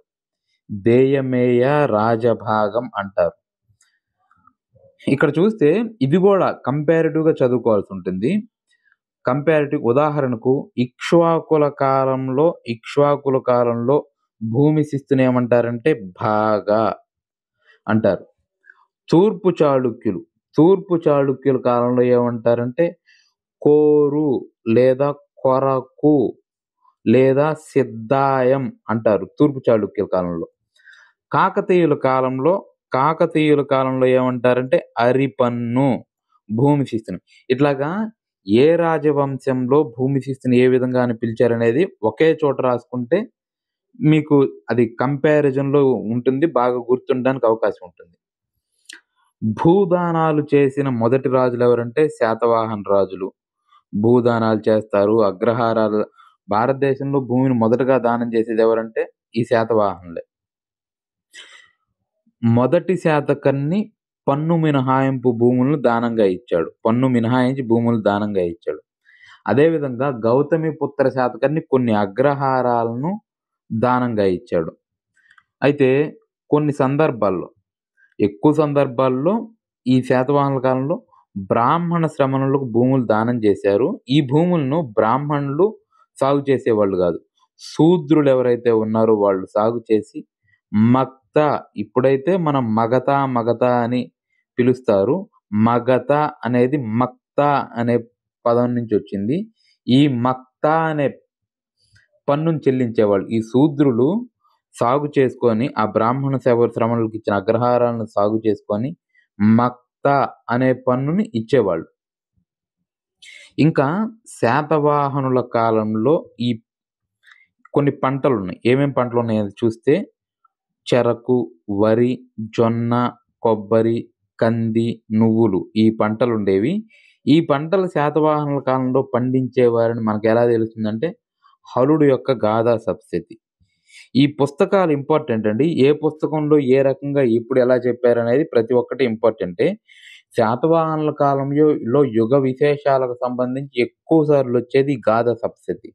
కొన్నిసార్లు బృహత్ కథ వస్తుంది, కొన్నిసార్లు వాత్సాయన కామసూత్ర వస్తుంది. ఇట్లాగా మనకి ఎక్కువగా గాథా సప్తశతి యుగ విశేషాల్లో వస్తుంది. ఇంకా మెగస్తనీస్ ఇండికా గ్రంథం వస్తుంది. ఏ పుస్తకంలో ఏది చెప్పారనేది మనం గుర్తుపెట్టుకోవాలి. ఇంకా ప్రధాన వాణిజ్య పంట శాతవాహనుల కాలంలో ప్రధాన వాణిజ్య పంట ఏదంటే కొబ్బరి. కొబ్బరి ఈ అరికమేడు అంటే ఇప్పుడు పాండిచ్చేరిలో కొబ్బరి నార పగ్గం లభించింది. అరికమేడు పాండిచ్చేరిలో కొబ్బరి నార పగ్గం లభించింది. ఇంకా ఈ కొబ్బరి పంటను మలయ దేశం నుండి స్వీకరించారు ఈ శాతవాహనుల కాలంలో. మలయ దేశంలో కొబ్బరికి న్యోర్కలి అని పిలిచేవాళ్ళు. ఈ న్యోర్కలి నుంచే నారికేళము అనే పదం వచ్చిందని డిడి కౌసాంబి పేర్కొంటాడు. అది గుర్తుపెట్టుకోండి. డిడి కౌసాంబి ఈ మలయ దేశం నుండి కొబ్బరిని స్వీకరించారు, అక్కడ న్యోర్కలి అనే పదం నుండి నారికేళం అని వచ్చిందని మనకు డిడి కౌసాంబి తెలియజేశాడు. శాతవాహనుల కాలంలో ఎద్దులను, గాడిదలను వ్యవసాయ పనులకు ఉపయోగించేవాళ్ళు. అంటే వ్యవసాయంలో దున్నటానికి, లాగటానికి ఎద్దులను, గాడిదలను వ్యవసాయ పనులకు ఉపయోగించేవాళ్ళు. నాగళ్ళను లాగటానికి గాడిదలను కూడా ఉపయోగించేవారు. అంటే ఎద్దులు, దున్నపోతులు వాటితో పాటు గాడిదలను కూడా ఉపయోగించేవారు. ఎద్దుల బండి నాటి ప్రధాన ప్రయాణ సాధనం. ఇంకా జనుము, ఇప్పుడైతే జనుమును పశుగ్రాసంగా వాడడం లేదు. ఆ కాలంలో జనుమును పశుగ్రాసంగా వాడేవాళ్ళు. ప్రతి గ్రామంలో బెల్లపు బట్టీలు, కొబ్బరి తోటలు, ఆకు తోటలు సమృద్ధిగా ఉండేవి. నీటిపారుదల సౌకర్యాలు ప్రజలే కల్పించుకునేవాళ్ళు. వీటన్నిటి గురించి మనకి తెలిపేది గ్రంథం ఏదంటే గాథా సప్తశతి వీటన్నిటి గురించి మనకు తెలుపుతుంది. పశు పోషణ పట్ల శ్రద్ధ వహించేవాళ్ళు. దానికి ఎగ్జాంపుల్ ఏంటంటే మొదటి శాతకర్ణి 43,102 గోవులు, 27,000 గుర్రాలు దానం చేశాడు. ఇది ఎక్కడుంటుందంటే మనకి నానాఘాట్ శాసనంలో ఉంటుంది. దేవీనాగరికం వేస్తుంది. ఇది నాటి పశు సంపదకు తార్కాణం. గోదానము నాటికే పుణ్యకార్యం. గోదానం, భూదానం, సువర్ణదానం ఇవి చేసేవాళ్ళు ఆ కాలంలో. ఇంకా ఆ కాలంలో ఆధునిక వ్యవసాయ పనిముట్లు అంటే ఆ కాలంలో ఫిజిక్స్, కొన్ని భౌతిక శాస్త్రం నియమాలను అనుసరించి ఒక శాస్త్రవేత్తల బృందాన్ని ఏర్పాటు చేశారు. దానికి కారణం ఏంటంటే శాతవాహనులకి వ్యవసాయమే ప్రధాన ఆదాయ మార్గం, భూమి శిస్తే ప్రధాన ఆదాయ మార్గం. దాన్ని డెవలప్ చేసుకోవడానికి వాళ్ళు ఒక శాస్త్రవేత్తల బృందం, అదే సాంకేతిక నిపుణుల సంఘం, దాన్ని వధ యంత్రికలు అంటారు. ఈ వధ యంత్రికలు ఈ క్రింది పనిముట్లు రూపొందించింది. వధ యంత్రికలు రూపొందించిన పనిముట్లు ఏమిటి అని చూస్తే ఉదగ యంత్రం. ఈ టెక్నికల్ వర్డ్స్ అన్ని వెరీ వెరీ ఇంపార్టెంట్. ఇదివరకు పాత ఎగ్జామ్స్లో అడిగినవి. ఉదగ యంత్రం అంటే భూమిని దున్నటానికి, భూమిని దున్నే యంత్రం. ఘటి యంత్రం నీటిని పైకి లాగటానికి ఘటి యంత్రం. గరిక యంత్రం ఏంటంటే ముడిపత్తి నుండి విత్తనాలను వేరు చేసే యంత్రం. ముడిపత్తి నుండి విత్తనాలను వేరు చేసి ఉత్త పత్తిని తయారు చేసే యంత్రం గరిక. ఈ గరిక యంత్రం అసలు శాతవాహనుల రాజ్యం సిరి సంపదలతో తొలతూగడానికి ఒక కారణం కొలికలు అంటే నేత పనివారు. ఈ నేత పనివారుకి ఈ గరిక యంత్రం కనిపెట్టిన తర్వాత, ఈ గరిక యంత్రం అనేదాన్ని వాసిష్ఠిపుత్ర పులోమావి కాలంలో రక్కసి లోటాయ్ అనేవాడు ఈ గరిక యంత్రం కనిపెడతారు. ఇది ఇంపార్టెంట్ చూడండి. వాసిష్ఠిపుత్ర పులోమావి కాలంలో రక్కసి లోటాయ్ అనే వ్యక్తి ఈ గరిక యంత్రం లేదా గిరిక యంత్రం అని కూడా అంటారు, దీన్ని కనిపెడతాడు. ఈ గిరిక యంత్రం కనిపెట్టిన తర్వాత విత్తనాల నుండి దూదిని సపరేట్గా త్వరగా తీసేవాళ్ళు, త్వరగా ఎక్కువ బట్టలు నేసేవాళ్ళు. ఆ బట్టల్ని విదేశాలకు ఎగుమతి చేసి అక్కడున్న బంగారం, ముఖ్యంగా రోమ్ నుంచి బంగారం ఇక్కడికి రావడానికి కారణం ఈ యంత్రాలతో తయారు చేసిన వస్త్రాలు. ఇట్లాగా ఉంటుంది. ఇంకా ఆ కాలం నాటి కొన్ని రకాల పన్నులను చూస్తే కరకుర. కరకుర అంటే చేతి వృత్తుల వారిపై విధించే పన్ను కరకుర. కర కూరగాయలు తోటలపైన విధించే పన్ను కర. శుల్క. శుల్క అంటే నీటి తీరువ పన్ను. ఈ 3 పన్నులు ఇంపార్టెంటే గుర్తుపెట్టుకోవాలి. ఇంకా ఆల్రెడీ ఇందాక చెప్పినట్టు భాగా, దేయమేయ అంటే పండిన పంటలో 1/6 వంతు పన్ను. ఇంకా ఈ శాతవాహనుల కాలంలో వృత్తులు వివిధ రకాల వృత్తులుండేవి. ఒక్కొక్క వృత్తి వారు ఒక్కొక్క పనిని చేపట్టేవారు. ఈ వృత్తులు ప్రత్యేక సంఘాలుగా ఏర్పడ్డాయి. ఈ వృత్తులనే శ్రేణులంటారు. శ్రేణులంటారు. ఇవి గుర్తుపెట్టుకోవాలి. శ్రేణికి అధ్యక్షుడు శ్రేష్ఠి. శ్రేణికి అధ్యక్షుడు ఎవరంటే శ్రేష్ఠి. ఈ శ్రేష్ఠి అనే పదమే తర్వాత శెట్టిగా మారింది. శ్రేష్ఠి పదమే శెట్టిగా మారింది. వృత్తులను చేపట్టే వాళ్ళే శ్రేణులుగా మారారు. ఈ శ్రేణులకు అధ్యక్షుడు ఎవరంటే శ్రేష్ఠి. ఈ శ్రేష్ఠే తర్వాత శెట్టిగా మారింది. ఈ శ్రేణులు చూస్తే ఈ శ్రేణులు వాళ్ళ శ్రేణి ధర్మం అంటారు. ఆ శ్రేణులు ఆ శ్రేణి సంఘాలే తర్వాత కాలంలో కులాలుగా రూపొందుతాయి. ఈ శ్రేణులు ఏం చేస్తాయంటే వాళ్ళకు కొన్ని కులధర్మాలు అంటే వాళ్ళు పాటించవలసిన కొన్ని కట్టుబాట్లను పెట్టుకునేవి. వాటిని శ్రేణి ధర్మం అంటారు. ఈ శ్రేణులకు సంబంధించిన ఈ శ్రేణి ధర్మాలు ఎవరైనా మితిమీరితే వీటిని వాళ్ళు కొన్ని శిక్షలు వేసేవాళ్ళు. ఈ శ్రేణులకు సంబంధించిన ధర్మాలకు సంబంధించిన వాటిలోకి రాజులు కూడా ఎంటర్ అయ్యేవాళ్ళు కాదు. ఉదాహరణకు శ్రేష్ఠి గనక ఏదైనా ఒక శిక్ష వేస్తే ఆ శిక్షను ఈ శ్రేణిలోని సభ్యులు ఖచ్చితంగా పాటించాల్సిందే. దాన్ని అప్పీల్ చేసుకోవడం రాజాస్థానంలో అప్పీల్ చేసుకోవడానికి కూడా ఈ కుల కట్టుబాట్లని మితిమీరడానికి లేదు. రాజు కూడా జోక్యం చేసుకునేవాడు కాదు. ఈ శ్రేణి మొత్తం 18 శ్రేణులుండేవి. ఈ శ్రేణులే తర్వాత కులాలుగా రూపొంది. ఎందుకంటే ఆ శ్రేణి ఉదాహరణకు కొలికలు అంటే నేత పనివారు. ఈ నేత పనివారు ఒక శ్రేణిగా ఏర్పడతారు. ఆ తర్వాతే వాళ్ళే పద్మశాలీలుగా రూపొందారు. ఇంకా వధికలు అంటే వడ్రంగులు. ఈ వడ్రంగులు తర్వాత కాలంలో వడ్రంగి కులంగా మారారు. ఇంకా చమకారులే తర్వాత కాలంలో చర్మకారులనే కులంగా మారారు. ఇంకా శేలవద్దికలు అంటే శిల్పులని ఇట్లా అది తర్వాత చూద్దాం. కులారులు అంటే కుమ్మరులు, కుండలు చేసేవాళ్ళుగా మారతారు. అవి తర్వాత చూద్దాము. చూస్తే ఈ శ్రేణులు ఇవి వృత్తి సంఘాలు. ఈ వృత్తి సంఘాలే గాక నేటి బ్యాంకులుగా కూడా వ్యవహరించేవంటాడు. ఉదాహరణకి ఎగ్జాంపుల్ ఇక్కడ ఇచ్చాడు చూడండి. దీనికి సంబంధించింది ప్రతి ఎగ్జామ్‌లో ఇది క్వెషనే. రకరకాల క్వెషన్‌లు ఆ శాసనం గురించి, వడ్డీ రేటు గురించి, తర్వాత ఏ శ్రేణి, కులిక శ్రేణి అంటే ఈ శాసనాన్ని ఎవరు వేయించారని ఇది ఎగ్జామ్స్‌లో నంబర్ ఆఫ్ టైమ్స్ అడిగిన క్వెషన్. అప్పుడు ఏం జరుగుతుందంటే వీళ్ళు బ్యాంకులుగా వ్యవహరించారు. నేటి బ్యాంకుల వ్యవస్థ ఆ రోజుల్లోనే ఉండేది. అప్పుడు గోవర్ధన ఆహారం అంటే నాసిక్ దగ్గర గోవర్ధన ఆహారం అని ఉంటుంది. అక్కడ కొలిక శ్రేణి వారు ఈ కొలిక శ్రేణి వారు 2000 కర్షపణాలు అంటే వెండి నాణేలు 2000 కర్షపణాల శాశ్వత నిధిని అంగీకరించి వాళ్ళ దగ్గర పెట్టుకొని నెలకు 100కు ఒక కర్షపణం, నెలకు 100 కర్షపణాలకు ఒక కర్షపణం అంటే 12% వడ్డీతోటి నాసిక్ గుహ విహారంలో 20 మంది బౌద్ధ భిక్షువులకి ఒక్కొక్కరికి సంవత్సరానికి 12 కర్షపణాల వస్త్రదానం చేసేవాళ్ళు వాళ్ళే. ఈ విధంగా శకఋషభదత్తుని నాసిక్ శాసనం తెలియజేస్తుంది.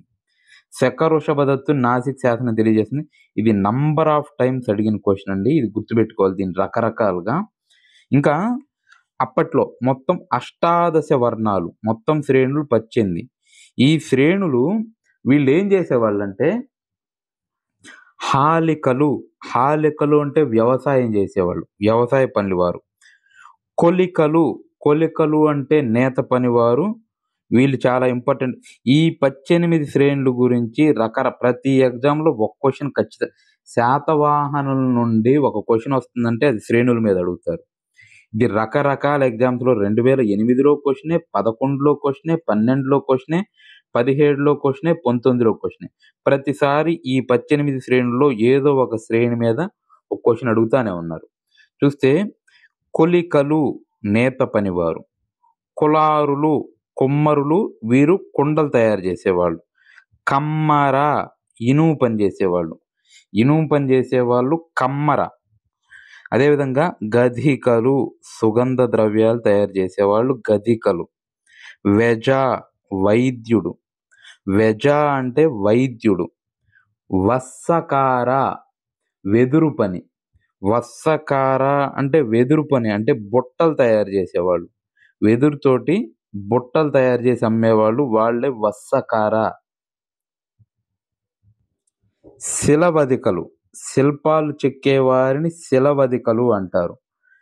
తిలపిసక అంటే తైలం తీసేవారు, నూనె తీసేవారిని తిలపిసకలు అంటారు.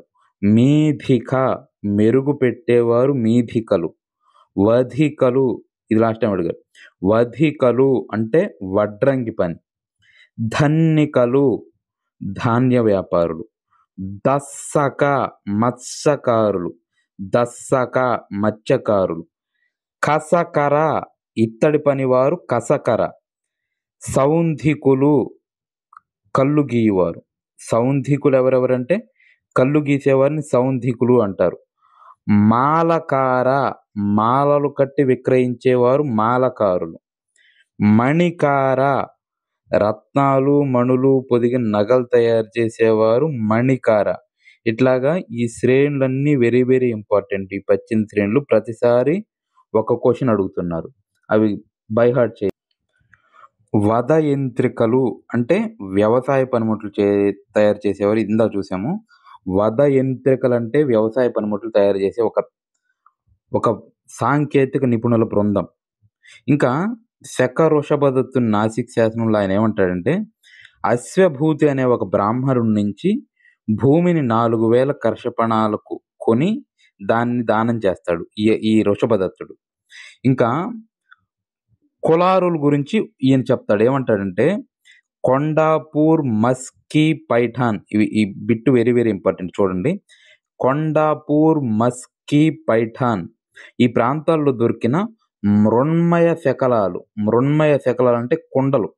ఆ శకలాలను గురించి యజ్దాని పండితుడు ఏమంటాడంటే, నాటి కులారులు అంటే కుండలు చేసేవాళ్ళు ఆ కుండలు ఎంత నేర్పరితనంతో తయారు చేశారనే దాన్ని ఈయన చెప్తాడు. కళా దృష్టిలో గాని శిల్పులకు ఏ మాత్రం తీసిపోరు అంటాడు. శిల్పాలు చెక్కే శిల్పులతోటి ఈ కులారులు ఏ విధంగానూ తీసిపోరు, అంత చక్కగా కుండలు తయారు చేశారంటాడు ఈయన.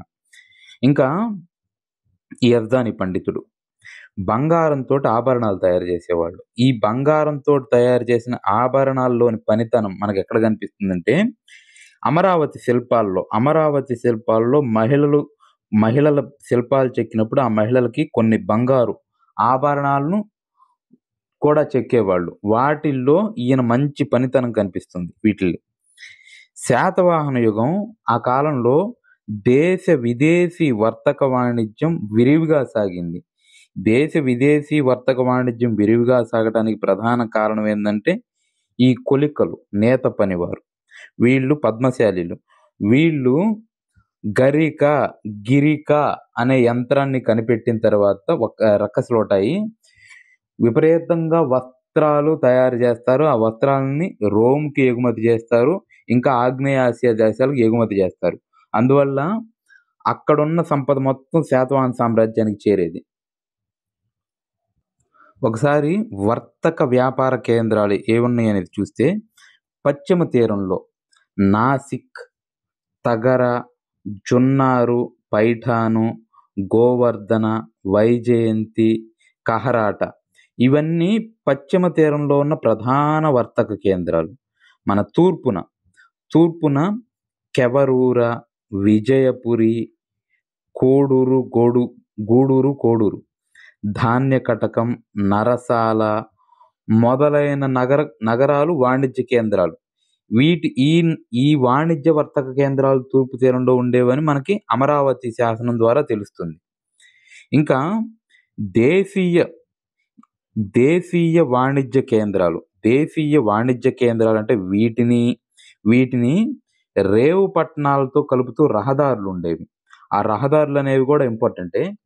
తూర్పు తీరంలో మచిలీపట్నం నుండి ఒకటి, వినుకొండ నుండి మరొకటి 2 రహదారులుండేవి. ఇట్లా మచిలీపట్నం నుండి ఒకటి, వినుకొండ నుండి ఒకటి రహదారులుండేవి.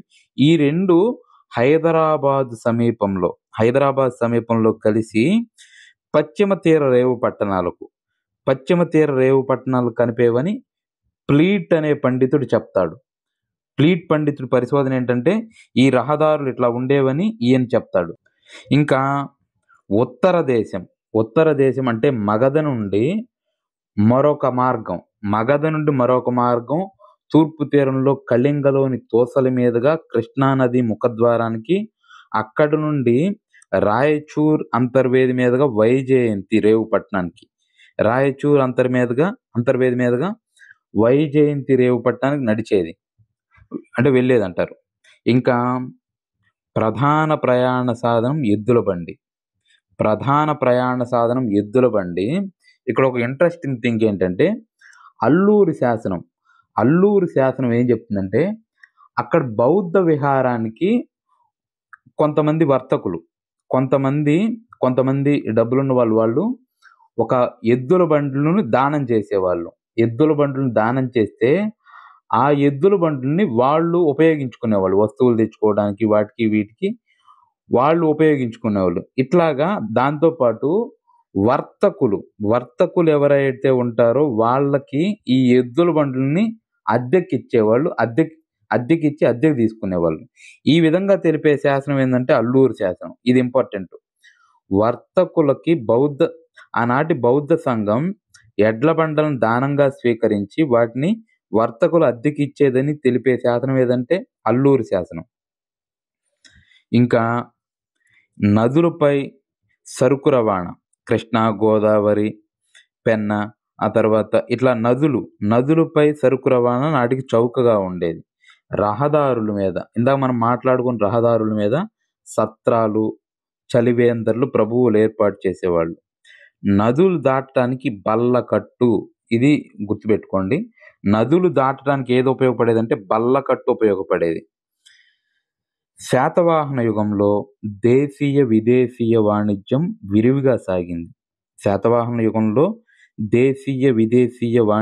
విరివిగా సాగింది. విదేశాలతో వ్యాపారం చేసే వర్తకులను సార్ధవాహులు, ఇది ప్రీవియస్ ఇయర్ క్వశ్చన్. శాతవాహనుల కాలంలో విదేశాలతో వ్యాపారం చేసే వర్తకులను ఏమని పిలుస్తారంటే సార్ధవాహులు అని పిలిచేవారు. వర్తకులు బిడారులు అంటే ఒక్కరొక్కరుగా కాకుండా గుంపులుగా ఏర్పడి ప్రయాణం సాగించేవాళ్ళు. ఒకసారి శాతవాహనుల కాలం నాటి రేవు పట్టణాలను చూస్తే అప్పట్లో విదేశీ వర్తకం బాగా అభివృద్ధి చెందింది. ఇందాక మనం మాట్లాడుకున్నట్లు విదేశీ వర్తకం బాగా అభివృద్ధి చెందింది. రోమ్ దేశంతో వర్తకం జరిగేది. రోమ్ దేశం బంగారం అంతా భారతదేశానికి తరలిపోతుందని ప్లినీ పేర్కొంటాడు. ఆయన ఏమంటాడంటే ఈ రోమ్కు ఎగుమతి అవుతున్న సరుకుల్లో సుగంధ ద్రవ్యాలు, మణులు, ముత్యాలు, పట్టుబట్టలు, సన్నని మల్లశల్లాలు వీటన్నిటిని ఎగుమతి చేసేవాళ్ళు. వీటిలో ముఖ్యంగా విదేశీ వర్తకులు వెండి, బంగారం ఇచ్చి ఈ సరుకులన్నిటికీ మారకం ఏంటంటే వెండి, బంగారం విపరీతంగా చాలా ఎక్కువ ధరకు ఎక్కువ వెండి, బంగారం ఇచ్చి ఈ సుగంధ ద్రవ్యాలని, మణులు, ముత్యాలు, ఈ సన్నని మల్లసల్లాలని పట్టు వస్త్రాలు కొనుక్కునేవాళ్ళు రోమన్లు. దక్షిణ భారతదేశం వస్త్రాల మీద ఈ రోమన్లకి విపరీతమైన మోజు ఉండేది. ఈ రోమన్ యువతులు సిగ్గు విడిచి భారతదేశం నుండి దిగుమతయ్యే మల్లసల్లాలు అంటే సన్నని వస్త్రాలు ధరించి రోమన్ పురవీధుల్లో తిరుగుతున్నారు అని ప్లినీ ఆయన రోమన్ పార్లమెంట్లో వాపోతాడు. దీనివల్ల రోమ్ యొక్క బంగారం మొత్తం ఆంధ్రదేశానికి టన్నుల కొద్దీ వెళ్ళిపోతుందని బాధపడతాడు. ఆ కాలం నాటి విదేశీ వర్తకము, రేవు పట్టణాల గురించి మనకు తెలిపే గ్రంథాలు ఇవి important. 'Periplus of the Erythraean Sea' ఈ చరిత్రకు తెలియని రచయిత రాసిన 'Periplus of the Erythraean Sea' ఇది ఎర్ర సముద్రం మీద దినచర్య. తర్వాత గ్రీకు దేశస్థుడు క్లాడియస్ టాలమీ రచించిన 'గైడ్ టు జాగ్రఫీ' అనే పుస్తకము. ప్లినీ రోమ్ చెందిన ప్లినీ రాసిన 'న్యాచురల్ హిస్టరీ'. ఈ పుస్తకాలు శాతవాహనుల కాలం నాటి విదేశీ వర్తక వాణిజ్యాలు, రేవు పట్టణాలు వీటి గురించి వివరిస్తాడు. ఈ Periplus of the Erythraean Sea ముఖ్యంగా ఈ గ్రంథంలో ఏం రాస్తాడంటే, అరికమేడు అంటే ఇప్పటి పాండిచ్చేరి ఒక గొప్ప అంతర్జాతీయ రేవు పట్టణం అంటాడు. ఇది శాతవాహనుల కాలంలో ఈ అరికమేడు అనేది రోమన్ల యొక్క విపణి వీధి. రోమ్ సామ్రాజ్యంతో విపరీతంగా వర్తక వాణిజ్యం చేసే రేవు పట్టణం ఈ పెరిప్లస్ ఆఫ్ ది ఎరిత్రియన్ సీలో పేర్కొంటాడు. ఈ అరికమేడు రేవు పట్టణాన్ని గురించి ఇది ప్రీవియస్గా అడిగిన క్వశ్చన్. అరికమేడు అంటే పాండిచ్చేరి, రోమన్ల యొక్క విపణి వీధి ఏదంటే అరికమేడు. ఇంకా ఈ శాతవాహన సామ్రాజ్యం పశ్చిమ సముద్ర తీర పట్టణాల నుంచి ఈ సోపారా, వైజయంతి, కళ్యాణి, బరుకచ్చ ఈ పశ్చిమ తీరంలో ఉన్న ఈ రేవు పట్టణాల నుంచి నౌకలు సరుకులను అరేబియా సముద్రం, మధ్యధరా సముద్రం మీదుగా ఈజిప్టు, రోమ్ ప్రాంతాలకు చేరవేసేవి. ఇంకా ఈ భారీ నౌకలకి సముద్రంలో దారి చూపడానికి త్రుప్పగా లేదా త్రవ్వగా, భటింబ అని ఉంటుంది లేదా చటింబ, త్రుప్పగా లేదా త్రవ్వగా అనే ఈ పడవలు, ఇది ఒక్కో పుస్తకంలో ఒక్కో రకంగా ఉన్నాయి, అనే పడవలు ఈ భారీ నౌకలకు సముద్రంలో దారి చూపడానికి ఉండేవని మనకి ఈ Periplus of the Erythraean Sea పుస్తకం తెలియజేస్తుంది. ఇంకా పశ్చిమ తీరంలో ఏవేవి రేవు పట్టణాలు ఉండేవనేది ఒకసారి చూస్తే, ముఖ్య రేవు పట్టణాలు బరుకచ్చ, అదే బ్రోచ్, నేటి బ్రోచ్, గుజరాత్లో ఉన్న బ్రోచే బరుకచ్చ. ఇది గైడ్ టు జాగ్రఫీ గ్రంథం ప్రకారం ఈ పశ్చిమ తీరంలో ముఖ్య రేవు పట్టణం ఇది. ఇక్కడ గైడ్ టు జాగ్రఫీలో ఆయన ఏమి రాస్తాడంటే, ఈ బరుకచ్చ ఓడరేవుని గౌతమిపుత్ర శాతకర్ణి శకులలో గొప్పవాడు క్షహరాట వంశానికి చెందిన నహపానుని ఓడించి ఈ బరుకచ్చ బ్రోచ్ని ఆక్రమిస్తాడు. ఇది ఆ రోజులలో ఒక పెద్ద రేవు పట్టణం. ఈ బరుకచ్చాని ఆక్రమించడానికంటే ముందు వీళ్ళకి ముఖ్యమైన రేవు పట్టణం ఏదంటే కళ్యాణి, కర్ణాటక రాష్ట్రంలోని కళ్యాణి వీళ్ళకి ముఖ్యమైన రేవు పట్టణం. ఇంకా సోపారా, మహారాష్ట్రలోని సోపారా వీళ్ళకి ఒక ముఖ్యమైన రేవు పట్టణం. అదేవిధంగా కళ్యాణి కర్ణాటకలో ఉంటుంది. ఇది ఇప్పటి ఏ రాష్ట్రాల్లో ఇవి ఉన్నాయి అనేది కూడా ఇంపార్టెంట్. వీరి కాలం నాటి అతి ప్రాచీనమైన ఓడరేవు. ఆ తర్వాత ఒకసారి తూర్పు తీరంలో ముఖ్య రేవు పట్టణాలు ఒకసారి చూస్తే, తూర్పు తీరంలో ముఖ్య రేవు పట్టణాలు మైసోలియా మచిలీపట్నం. ఇది మచిలీపట్నం. ఈ మైసోలియా గురించి క్లాడియస్ టాలమీ ఈయన చెప్తాడు, ఇది గొప్ప రేవు పట్టణం తూర్పు తీరంలోది అనేది. అరికమేడు మనం ఇందాకే మాట్లాడుకున్నాం, Arikamedu Pondicherry. Periplus of the Erythraean Sea ప్రకారం ఇది రోమన్ల యొక్క విపణి వీధి. అదేవిధంగా కోరంగి, కృష్ణా డిస్టిక్లో కోరంగి, ఘంటసాల, దీన్నే కంటకశిల అనేవాళ్ళు, ఇదే ఘంటసాల. బుద్ధుని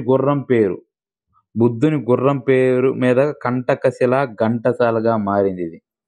అదేవిధంగా చినగంజాం, ఇప్పుడు బాపట్ల జిల్లాలో ఉంటుంది చినగంజాము. ఇది కృష్ణా డిస్టిక్కే. ఇది మైసోలియా, మచిలీపట్నం కూడా కృష్ణా డిస్టిక్కే. అదేవిధంగా కోడూరు, గూడూరు. ఆ తర్వాత అల్లూరి అల్లూరు శాసనం క్రీశకం 2వ శతాబ్దంలో యోనక దివ్యను పేర్కొంటుంది. ఈ యోనక దివ్య అంటే ఆనాటి లైట్ హౌస్. ఇప్పుడు లైట్ హౌస్‌లు ఎట్లా ఉన్నాయో సముద్రంలో పడవలకి, భారీ నౌకలకి లైట్ హౌస్‌లు ఏవంటే యోనక దివ్యలు. అల్లూరు శాసనం ఏం పేర్కొంటుందంటే యోనక దివ్యను పేర్కొంటుంది. మనం ఈ అల్లూరు శాసనం అనేది ఇప్పటికి 2 సార్లొచ్చింది. ఒకటి ఈ యోనక దివ్యను గురించి పేర్కొనే శాసనం ఏదంటే అల్లూరు శాసనం.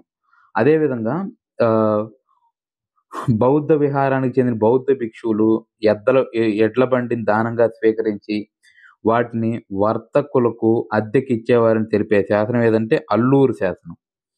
ఇంకా మొదటి పులోమావి యజ్ఞశ్రీ శాతకర్ణి కాలం నాటికి ఈ రోమన్‌తో వ్యాపారం ఉచ్చ స్థితిలో ఉంటుంది.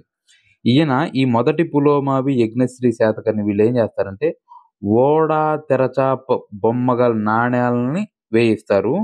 ఈ ఓడా తెరచాప గల బొమ్మలు మనకేం తెలియజేస్తున్నాయంటే నాటి నౌకా వ్యాపారాభివృద్ధి, సముద్ర వ్యాపారం గురించి మనకు తెలియజేస్తున్నాయి.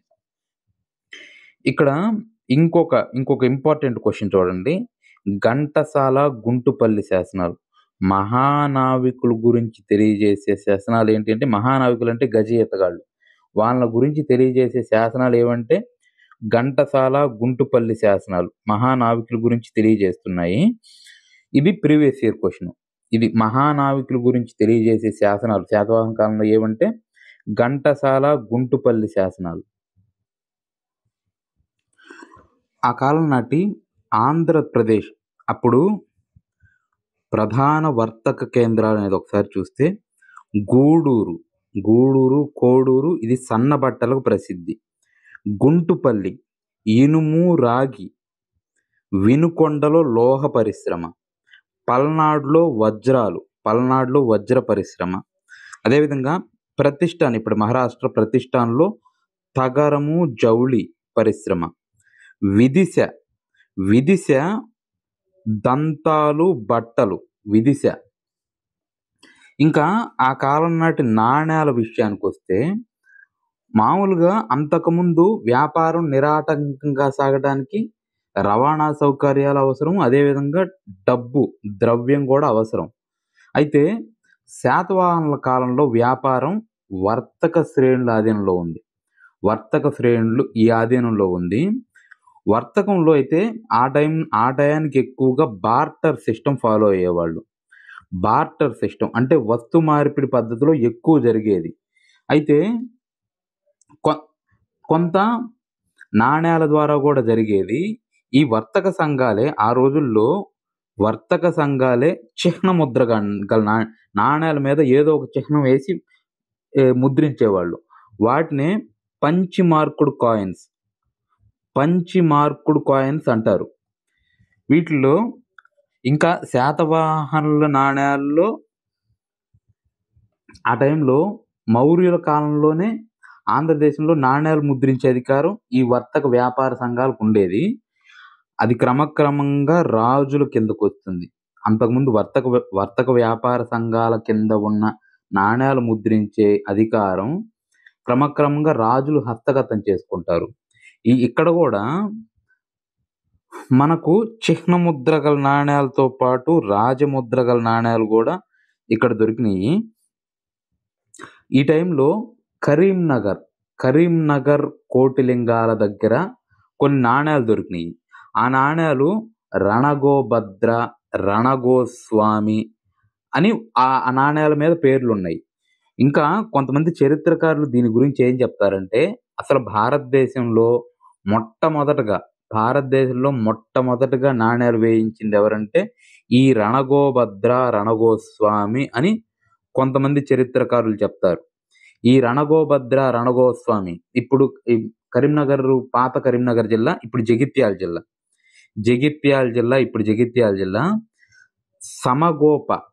సమగోప వేయించిన నాణేలు ఈ జగిత్యాల జిల్లా కోటిలింగాల్లో వెలుగు చూస్తాయి.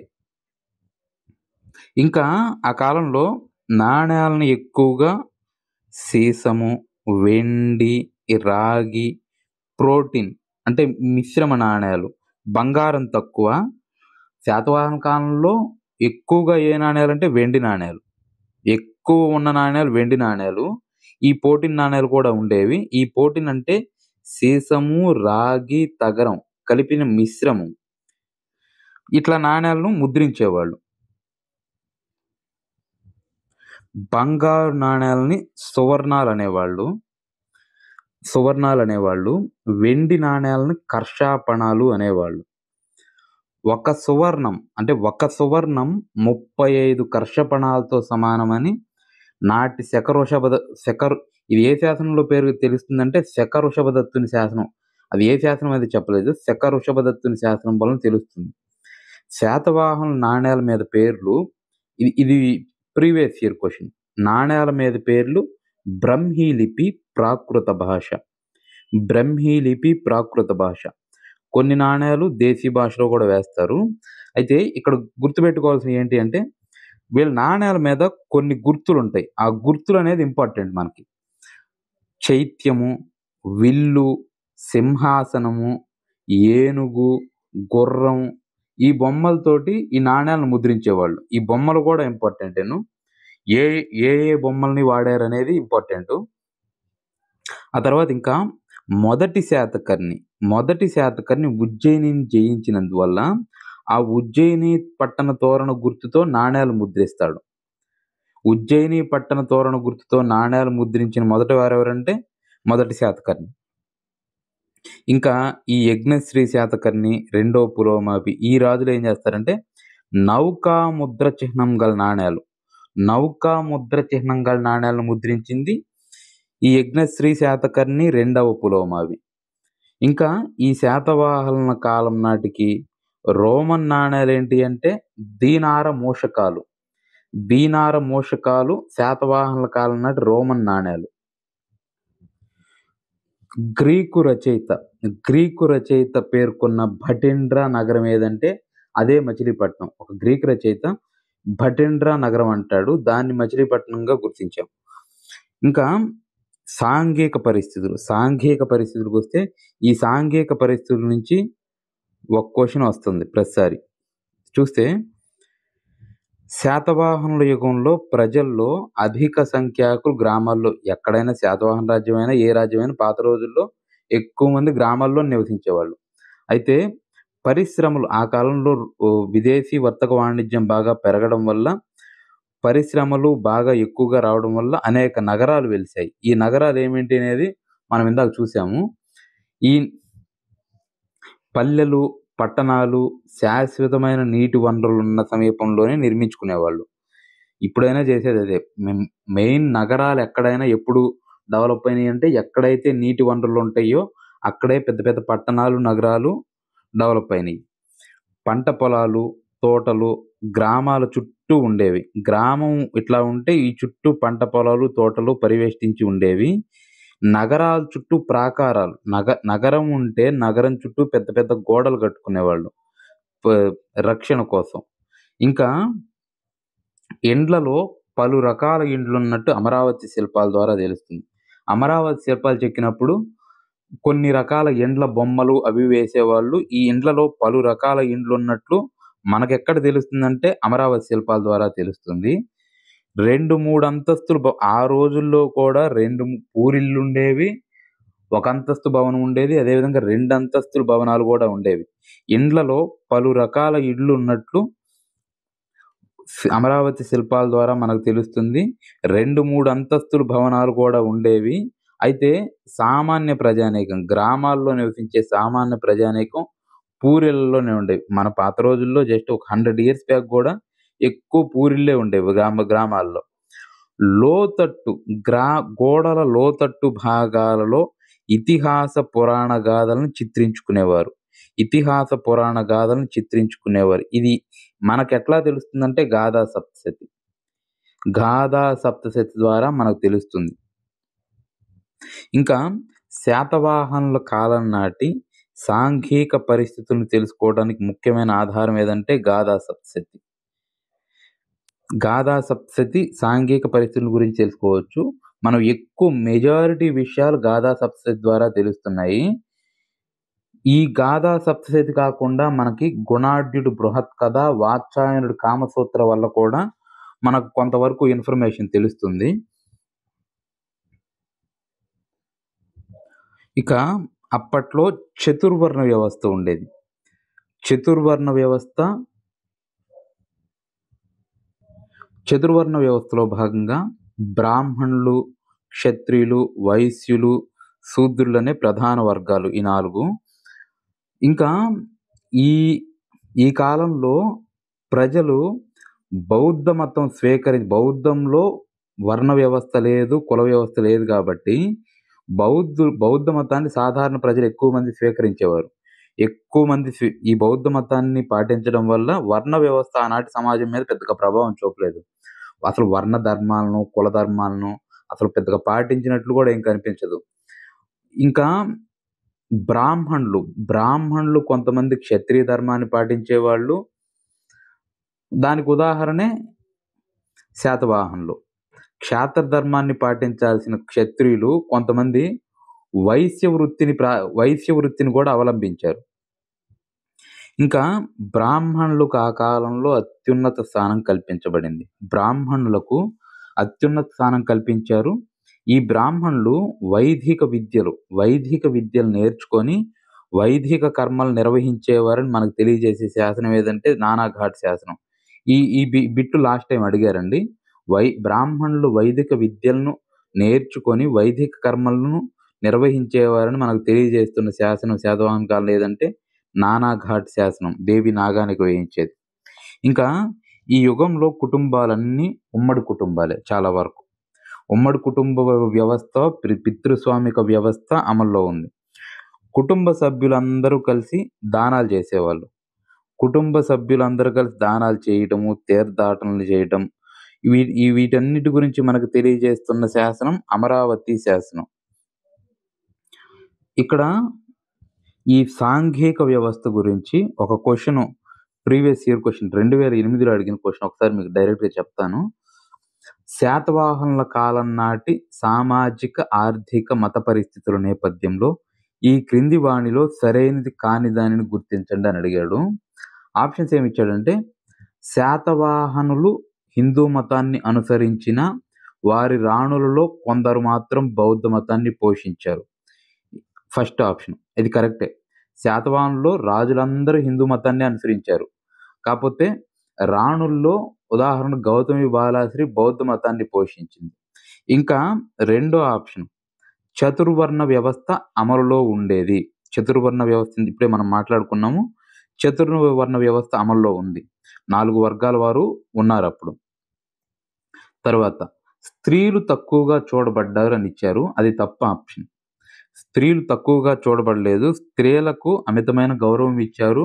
వాళ్ళలో రాజకీయ వ్యవహారాల్లో పాల్గొన్న వాళ్ళు ఉన్నారు, రచయితలుగా మారిన వాళ్ళు ఉన్నారు, కొంతమందికి ఆర్థిక స్వాతంత్రం ఉండి దాన ధర్మాలు చాలా చేశారు. ఇట్లా వాళ్ళకి చాలా గొప్ప హోదా ఇచ్చారు. ఆప్షన్ స్త్రీలు తక్కువగా చూడబడ్డారని ఇచ్చారు కాబట్టి అది తప్పు. ఇంకా ఫోర్త్ ఆప్షన్ చూస్తే ఒకసారి, నాడు నౌకా వాణిజ్యం ఎక్కువగా ఉండేది అని ఇచ్చారు. అది కరెక్టే. ఇప్పుడు చూస్తే ఈ యుగంలో కుటుంబాలు చాలా వరకు ఉమ్మడి కుటుంబాలే. పితృస్వామ్య వ్యవస్థ అమల్లో ఉండేది. ఇది మనం ఆల్రెడీ చూసాం. పితృస్వామిక వ్యవస్థే గౌతమి పుత్ర శాతకర్ణికి కులపురుష పరంపరాగత విపుల రాజ్యం పొందినాడని నాసిక్ శాసనంలో పేర్కొంది. దాని అర్థం పితృస్వామ్యం ద్వారా వస్తుందని. పితృస్వామ్య వ్యవస్థ ఉంది.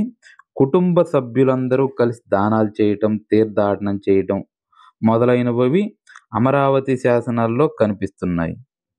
ఆ తర్వాత పుణ్యక్షేత్రాలు దర్శించిన, బౌద్ధ తీర్థాలకు వెళ్ళిన కుటుంబ సమేతంగానే వెళ్ళేవాళ్ళు. ఇక్కడ very very important question, previous year question ఇది కూడా. ధిమిక, ఆ చర్మకారుడు పేరంటే ధిమిక. ఆ చర్మకారుడు తన కుటుంబ సమేతంగా అమరావతి స్తూపాన్ని సందర్శించి పూర్ణ కుంభం సమర్పించాడు. ఈ పూర్ణ కుంభం ఇప్పుడు ఆంధ్రప్రదేశ్ గవర్నమెంట్ తీసుకున్నది. ఈ పూర్ణ కుంభం దీన్ని ధిమిక అనే చర్మకారుడు. అది ఒకసారి చూస్తే ఇక్కడ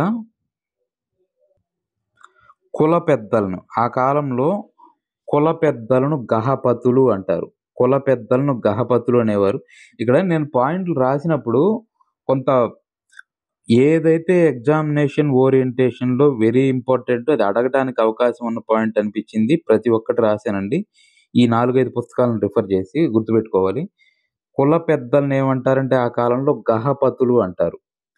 ఆ కాలంలో ఇందాకే మనం మాట్లాడుకున్నట్టు స్త్రీలకు సమాజంలో గౌరవప్రదమైన స్థానం ఉండేది. ఇందాక ఇచ్చిన క్వెషన్‌లో స్త్రీలను తక్కువగా చూసారనేది ఇచ్చారు. అది తప్పు. స్త్రీలకు సమాజంలో గౌరవప్రదమైన స్థానం ఉండేది. దేవి నాగానిక, గౌతమి బాలాశ్రీ వంటి స్త్రీలు రాజ్య వ్యవహారాల్లో సైతం పాల్గొన్నారు. ఇంకా ఆ కాలంలో అనేక మంది మహిళా కవయిత్రులు వాళ్ళున్నారు. వాళ్ళలో ముఖ్యంగా మాధవి, రేవతి, అనులక్ష్మి, అనుపమలబ్ధ అనేవాళ్ళు. వీళ్ళు గాథా సప్తశతిలోని కొన్ని గాథలను వీళ్ళే రచిస్తారు. మొత్తం గాథా సప్తశతిలో 700 గాథలుంటాయి. వాటిలో కొన్ని గాథలను వీళ్ళు రచిస్తారు. ఇంకా ఈ స్త్రీలు తమ భర్తలతో యజ్ఞ యాగాదుల్లో పాల్గొనేవారు. దీనికి ఎగ్జాంపుల్ ఏంటంటే దేవి నాగానిక తన భర్త నిర్వహించిన అనేక యజ్ఞయాగాదులు చేశాడని చెప్పుకున్నాం. 2 అశ్వమేధాలు, 1 రాజసూయ యాగం. ఈ దేవి నాగానిక ఆ కాలంలో యజ్ఞశ్రీ శాతకర్ణి నిర్వహించిన ఆ క్రతుకాండలో ఈమె ఆసక్తిగా పాల్గొంది. ఇంకా తనను తాను ఈ దేవి నాగానిక గృహతాపసి, చరిత్ర బ్రహ్మచర్య, యజ్ఞాహుత ధూపన సుగంధయ, ధిగవత సుందయ అని తనకు తాను వర్ణించుకుంది. ఇట్లాగా స్త్రీలకు చాలా విలువ ఇచ్చారు, చాలా వాల్యూ ఇచ్చారు. వాళ్ళు రాజకీయ వ్యవహారాల్లో గౌతమి బాలాశ్రీ అయితే గౌతమిపుత్ర శాతకర్ణి మరణానంతరం వాసిష్ఠిపుత్ర పులోమావి 19వ సంవత్సర కాలంలో నాసిక్ శాసనం వేయిస్తుంది. ఇంకా ఈవిడ గౌతమి బాలాశ్రీ అనేక బౌద్ధ భిక్షువులకు కొన్ని విహారాలను కూడా దానంగా ఇస్తుంది.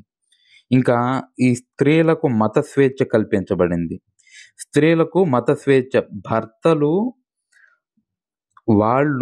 పురుషులు ఎవరైతే ఉన్నారో వాళ్ళు హిందూ మతం, వైదిక మతాన్ని అనుసరించినా సరే మహిళలు కొంతమంది గౌతమి బాలాశ్రీ బౌద్ధాన్ని పాటిస్తుంది. బౌద్ధానికి ఎనలేని కృషి చేస్తుంది. ఇంకా ఆ కాలంలో భార్యలు తమ భర్తల హోదాలను బిరుదులుగా పొందేవాళ్ళు. ఉదాహరణకు మహాభోజకి, మహారథి. ఆ భర్త మహాభోజకుడైతే ఆ భార్య పేరు మహాభోజకి. భార్య మహారథుడైతే మహాభోజకి అని ఇట్లా వాళ్ళు ఆ బిరుదులను కూడా స్వీకరిస్తారు. నాటి స్త్రీలు స్వయంగా చేసిన దాన ధర్మాలను బట్టి స్త్రీలకు ఆర్థిక స్వాతంత్రం ఉన్నట్లు తెలుస్తుంది. అనేక మంది మహిళలు బౌద్ధ విహారాలకు, చైత్య నిర్మాణాలకు అనేక విరాళాలు దానంగా ఇచ్చారు. గౌతమి బాలాశ్రీ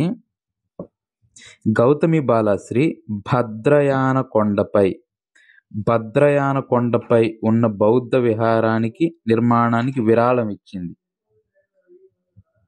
ఇంకా నాసిక్ విహారానికి విష్ణుదత్త అనే మహిళ 3500 కర్షపణాలు అంటే వెండి నాణేలను విరాళంగా ఇస్తుంది. ఈ శాతవాహనుల కాలం నాటి ఈ సాంఘిక జీవితం ముఖ్యంగా మనకు ఎట్లా తెలుస్తుందంటే ఇందాక చెప్పుకున్నట్టు గాథా సప్తశతి, హలుడు రాసిన గాథా సప్తశతి, అదేవిధంగా అమరావతి శిల్పాల్లో మనకు కనిపిస్తుంది. అమరావతి శిల్పాన్ని బట్టి స్త్రీ పురుషులు ఆభరణాల మీద మోజెక్కువని, కనీస వస్త్రాధరణ మాత్రమే చూపేవాళ్ళు అని తెలుస్తుంది. ప్రజలు అలంకరణ పట్ల ఎక్కువ ఆసక్తి చూపేవారని మనకు తెలుస్తుంది. ఇంకా ఆ కాలంలో భార్యాభర్తలు సరస సల్లాపాల్లో గడుపుతారని గాథా సప్తశతి చెప్తుంది. ఇంకా ఈ గాథా సప్తశతి ఈ గ్రంథం ప్రకారం హోళీ, కౌముది మహోత్సవం లాంటి పండుగల సందర్భంగా పురుషులు స్త్రీలతో కలిసి మత్తు పానీయాలు సేవించి ఆనందంగా గడిపేవాళ్ళు. ఇంకా ఈ స్త్రీ పురుషులు వివిధ రకాల ఆభరణాలు తలపాగా ధరించేవారు. ఆ కాలంలో తలపాగనే ఉష్ణీయం, తలపాగాని శాతవాహనుల కాలంలో ఉష్ణీయం అనేవాళ్ళు. సామాన్యులేమో భర్తలతో పాటు పొలాల్లో, తోటల్లో, గానుగల చెంత, పని పాటల్లో పాల్గొంటారు. ఆ కాలంలో ప్రభువుల్లో బహుభార్యత్వం ఉంది. ఆ కాలం నాటి ప్రభువుల్లో బహుభార్యత్వం ఉంది. దానికి మనకు ఎగ్జాంపుల్‌గా ఏముంటుందంటే మాతృ సంజ్ఞలు ధరించడము ఈ బహుభార్యత్వం ఉందని మనకు ఎట్లా తెలుస్తుందంటే మాతృ సంజ్ఞలు. అంటే రాజు అనేక మందిని వివాహం చేసుకునేవాడు.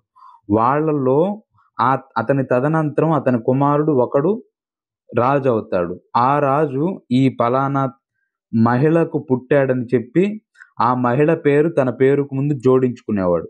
ఆ రకంగా మాతృ సంజ్ఞలు ధరించేవారు. వివాహ బంధాన్ని పవిత్రంగా భావించేవాళ్ళు. వితంతువులు బ్రహ్మచర్యం అవలంబించి నిష్ఠతో కాలం గడిపేవాళ్ళు. అమరావతి శిల్పాల్లోనూ, గాథా సప్తశతిలోనూ నాటి సాంఘిక జీవనం ప్రతిఫలిస్తుంది. స్త్రీ పురుషులు ఆ కాలం నాటి స్త్రీ పురుషులు వస్త్రాధారణ ఒకసారి చూస్తే బట్టలు చాలా తక్కువగా ధరించేవాళ్ళు. ఈ స్త్రీలకు ఎర్రని వస్త్రాల మీద, పుష్పాల మీద మక్కువ ఎక్కువ. స్త్రీ పురుషులిద్దరూ పలు రకాల ఆభరణాలు, తలపాగాలు ఉపయోగించేవాళ్ళు. వాళ్ళకింకా అలంకరణ పట్ల ఆసక్తి ఎక్కువ. స్నానం వాడకంలో పసుపు వాడకం ఎక్కువ. స్నానం సందర్భంలో పసుపు వాడకం ఎక్కువ. కాళ్ళకు పారాన ఉపయోగించేవాళ్ళు. ఇంకా నాట్యగత్తెలు అరదళమనే మైపూతను వాడేవారన్నాడు. 2019లో ఇది క్వెషను. నాట్యగత్తెలు వాడే మైపూతను ఏమంటారు? గ్రూప్ 2లో అడిగారు. నాట్యగత్తెలు వాడే మైపూతను అరదళం అంటారు. ఇంకా మహిళలు కేశాలంకరణకు ప్రాధాన్యత ఇచ్చేవాళ్ళు. పొలాల్లో స్వేచ్ఛగా పనులు చేసుకునేవాళ్ళు. కుసుమవన్నె చీరలు అంటే బెంగాలీ చీరలని కుసుమవన్నె చీరలు అంటారు. అవంటే నాటి స్త్రీలకు మోజెక్కువ. స్త్రీలు రవికలు ధరించేవాళ్ళు కాదు. జుట్టు ముడివేసుకోవడానికి ఉపయోగించే పరికరాలను కబరీ బంధాలంటారు. అవేసుకునేవాళ్ళు. వీరి కాలం నాటి ప్రధాన వినోదాల విషయానికొస్తే జంట నాట్యాలు, బృంద నాట్యాలు వీరి కాలం నాటి ప్రధాన వినోదాలు. ఇతర వినోదాలు చూస్తే కోడి పందాలు, ఎడ్ల పందాలు. ఉత్సవాల్లో, పండగల్లో ఈ సంగీత పరికరాలనేది గుర్తుపెట్టుకోండి. ఆ కాలంలోనే వీణ, శంఖం, వేణువు, మృదంగం. ఆ కాలం నాటి సంగీత పరికరాలు వీణ, శంఖం, వేణువు, మృదంగం. ఈ సంగీత పరికరాలు ఉండేవి. ఇంకా వాత్సాయనుడి కామసూత్ర గ్రంథంలోను, గుణాఢ్యుడి యొక్క బృహత్ కథ ఈ గ్రంథంలోను శాతవాహనుల కాలం నాటి తబ్బడింది బానిస వ్యవస్థ. శాతవాహనుల కాలం నాటి బానిస వ్యవస్థ గురించి మనకి తెలిపే గ్రంథాలు ఏంటి అంటే వాత్సాయనుడు కామసూత్ర, గుణాఢ్యుడు బృహత్ కథ. ఈ బానిసల్లో ఆడవాళ్ళు ఉండేవాళ్ళు, మగవాళ్ళు ఉండేవాళ్ళు. ధనవంతుల ఇళ్లలోను, వ్యవసాయ పనుల్లోనూ, వ్యాపారుల దగ్గర, కర్మాగారాల్లోనూ పనిచేసేవాళ్ళు. మనకి బరుకచ్చా లాంటి రేవు పట్టణాల నుంచి నాట్యగత్తెల్ని దిగుమతి చేసుకోవడం స్త్రీలకు అమితమైన ప్రాధాన్యం ఇచ్చేవారు. అదే సమయంలో ఇట్లాంటి పరిస్థితులు కూడా ఉండేవి. నాట్యగత్తెల్ని దిగుమతి చేసుకోవడం వల్ల స్త్రీల పట్ల వివక్షతను, వారు భోగ వస్తువుగా ఉపయోగపడేవారనే విషయాలకు తావిస్తున్నాయి. ఇంకా ధనికుల ఇళ్లలో చిలకలు వంటి పక్షులను పంజరాల్లో పెంచేవాళ్ళు. వాత్సాయనుడు కామసూత్రాలో హాలక, ఉద్యానగమన, ఘట నిబంధన, మదనోత్సవం ఈ పండగల ప్రస్తావన ఉన్న గ్రంథం ఏంటంటే వాత్సాయనుడు కామసూత్ర. ఈ గ్రంథంలో ఉద్యానగమన, హాలక, ఘట నిబంధన, మదనోత్సవం ఇట్లాంటి పండగల ప్రస్తావన ఉంది. గ్రామ జీవితం నిరాడంబరంగాను, నగర జీవితం సుసంపన్నంగాను ఉండేది. మొత్తం మీద ఆ కాలం నాటి ప్రజలు ఉల్లాసకరమైన జీవితం గడిపినట్లు గాథా సప్తశతి నుండి మనకు తెలుస్తుంది. ఇంకా ఈ కాలంలో ముఖ్యమైన వెరీ వెరీ ఇంపార్టెంట్ క్వశ్చన్ ఒకటి చూడండి. సతీ సహగమనం ఆ కాలంలోనే ఉంది. ఈ సతీ సహగమనం ఉందని మనకెట్లా తెలుస్తుందంటే, నాగార్జునకొండ ప్రాంతంలో సతీ సహగమనంలో పాల్గొంటున్న స్త్రీ విగ్రహం ఒకటి లభ్యమైంది. ఇంకా దీని గురించి గ్రీకు రచయిత స్ట్రాబో ఆయన భారతదేశంలో ఉన్న సతీ సహగమనం చూసి దిగ్భ్రాంతికి గురయ్యానని చెప్తాడు. సతీ సహగమనం గురించి ఈ స్ట్రాబో దిగ్భ్రాంతికి గురయ్యానని చెప్తాడు. ఓకేనండి. ఇప్పటి వరకు మనము పరిపాలన గురించి, ఆర్థిక వ్యవస్థ గురించి, శాతవాహనుల కాలం నాటి సామాజిక పరిస్థితుల గురించి చూసాము. ఇక మత పరిస్థితులు, సాహిత్యం గురించి, వాస్తు శిల్పం గురించి నెక్స్ట్ వీడియోలో చూద్దాము. ఈ పాయింట్లు ఇందులో రాసిన ప్రతి పాయింట్ ఎగ్జామినేషన్ పాయింట్ ఆఫ్ వ్యూలో క్వెషన్‌గా రావడానికి అవకాశం ఉంది. కాబట్టి మీ పుస్తకాల్లో ఉంటే ఓకే. హ్యాపీగా చదవండి. మీ పుస్తకాల్లో ఏవైనా పాయింట్ మిస్ అయితే దీన్ని దగ్గర రాసుకోండి. ఇంకా నేను చెప్పే ఈ టాపిక్స్ ఇవి ఇంపార్టెంట్ టాపిక్స్, ఇంపార్టెంట్ బిట్ పడే ఏరియాస్ గురించి చెప్తున్నాను కాబట్టి మీరు ఎప్పుడైనా ఫ్రీగా ఉన్నప్పుడు, బోర్ కొట్టినప్పుడు, వాకింగ్‌లో ఉన్నప్పుడు, ఇంకా వేరే వేరే పనులు చేసుకున్నప్పుడు జస్ట్ వింటుంటే ఈ పాయింట్స్ మీకు ఎగ్జామినేషన్ పాయింట్ ఆఫ్ వ్యూలో ఉపయోగపడతాయి. ఓకేనండి. Thank you for watching this video.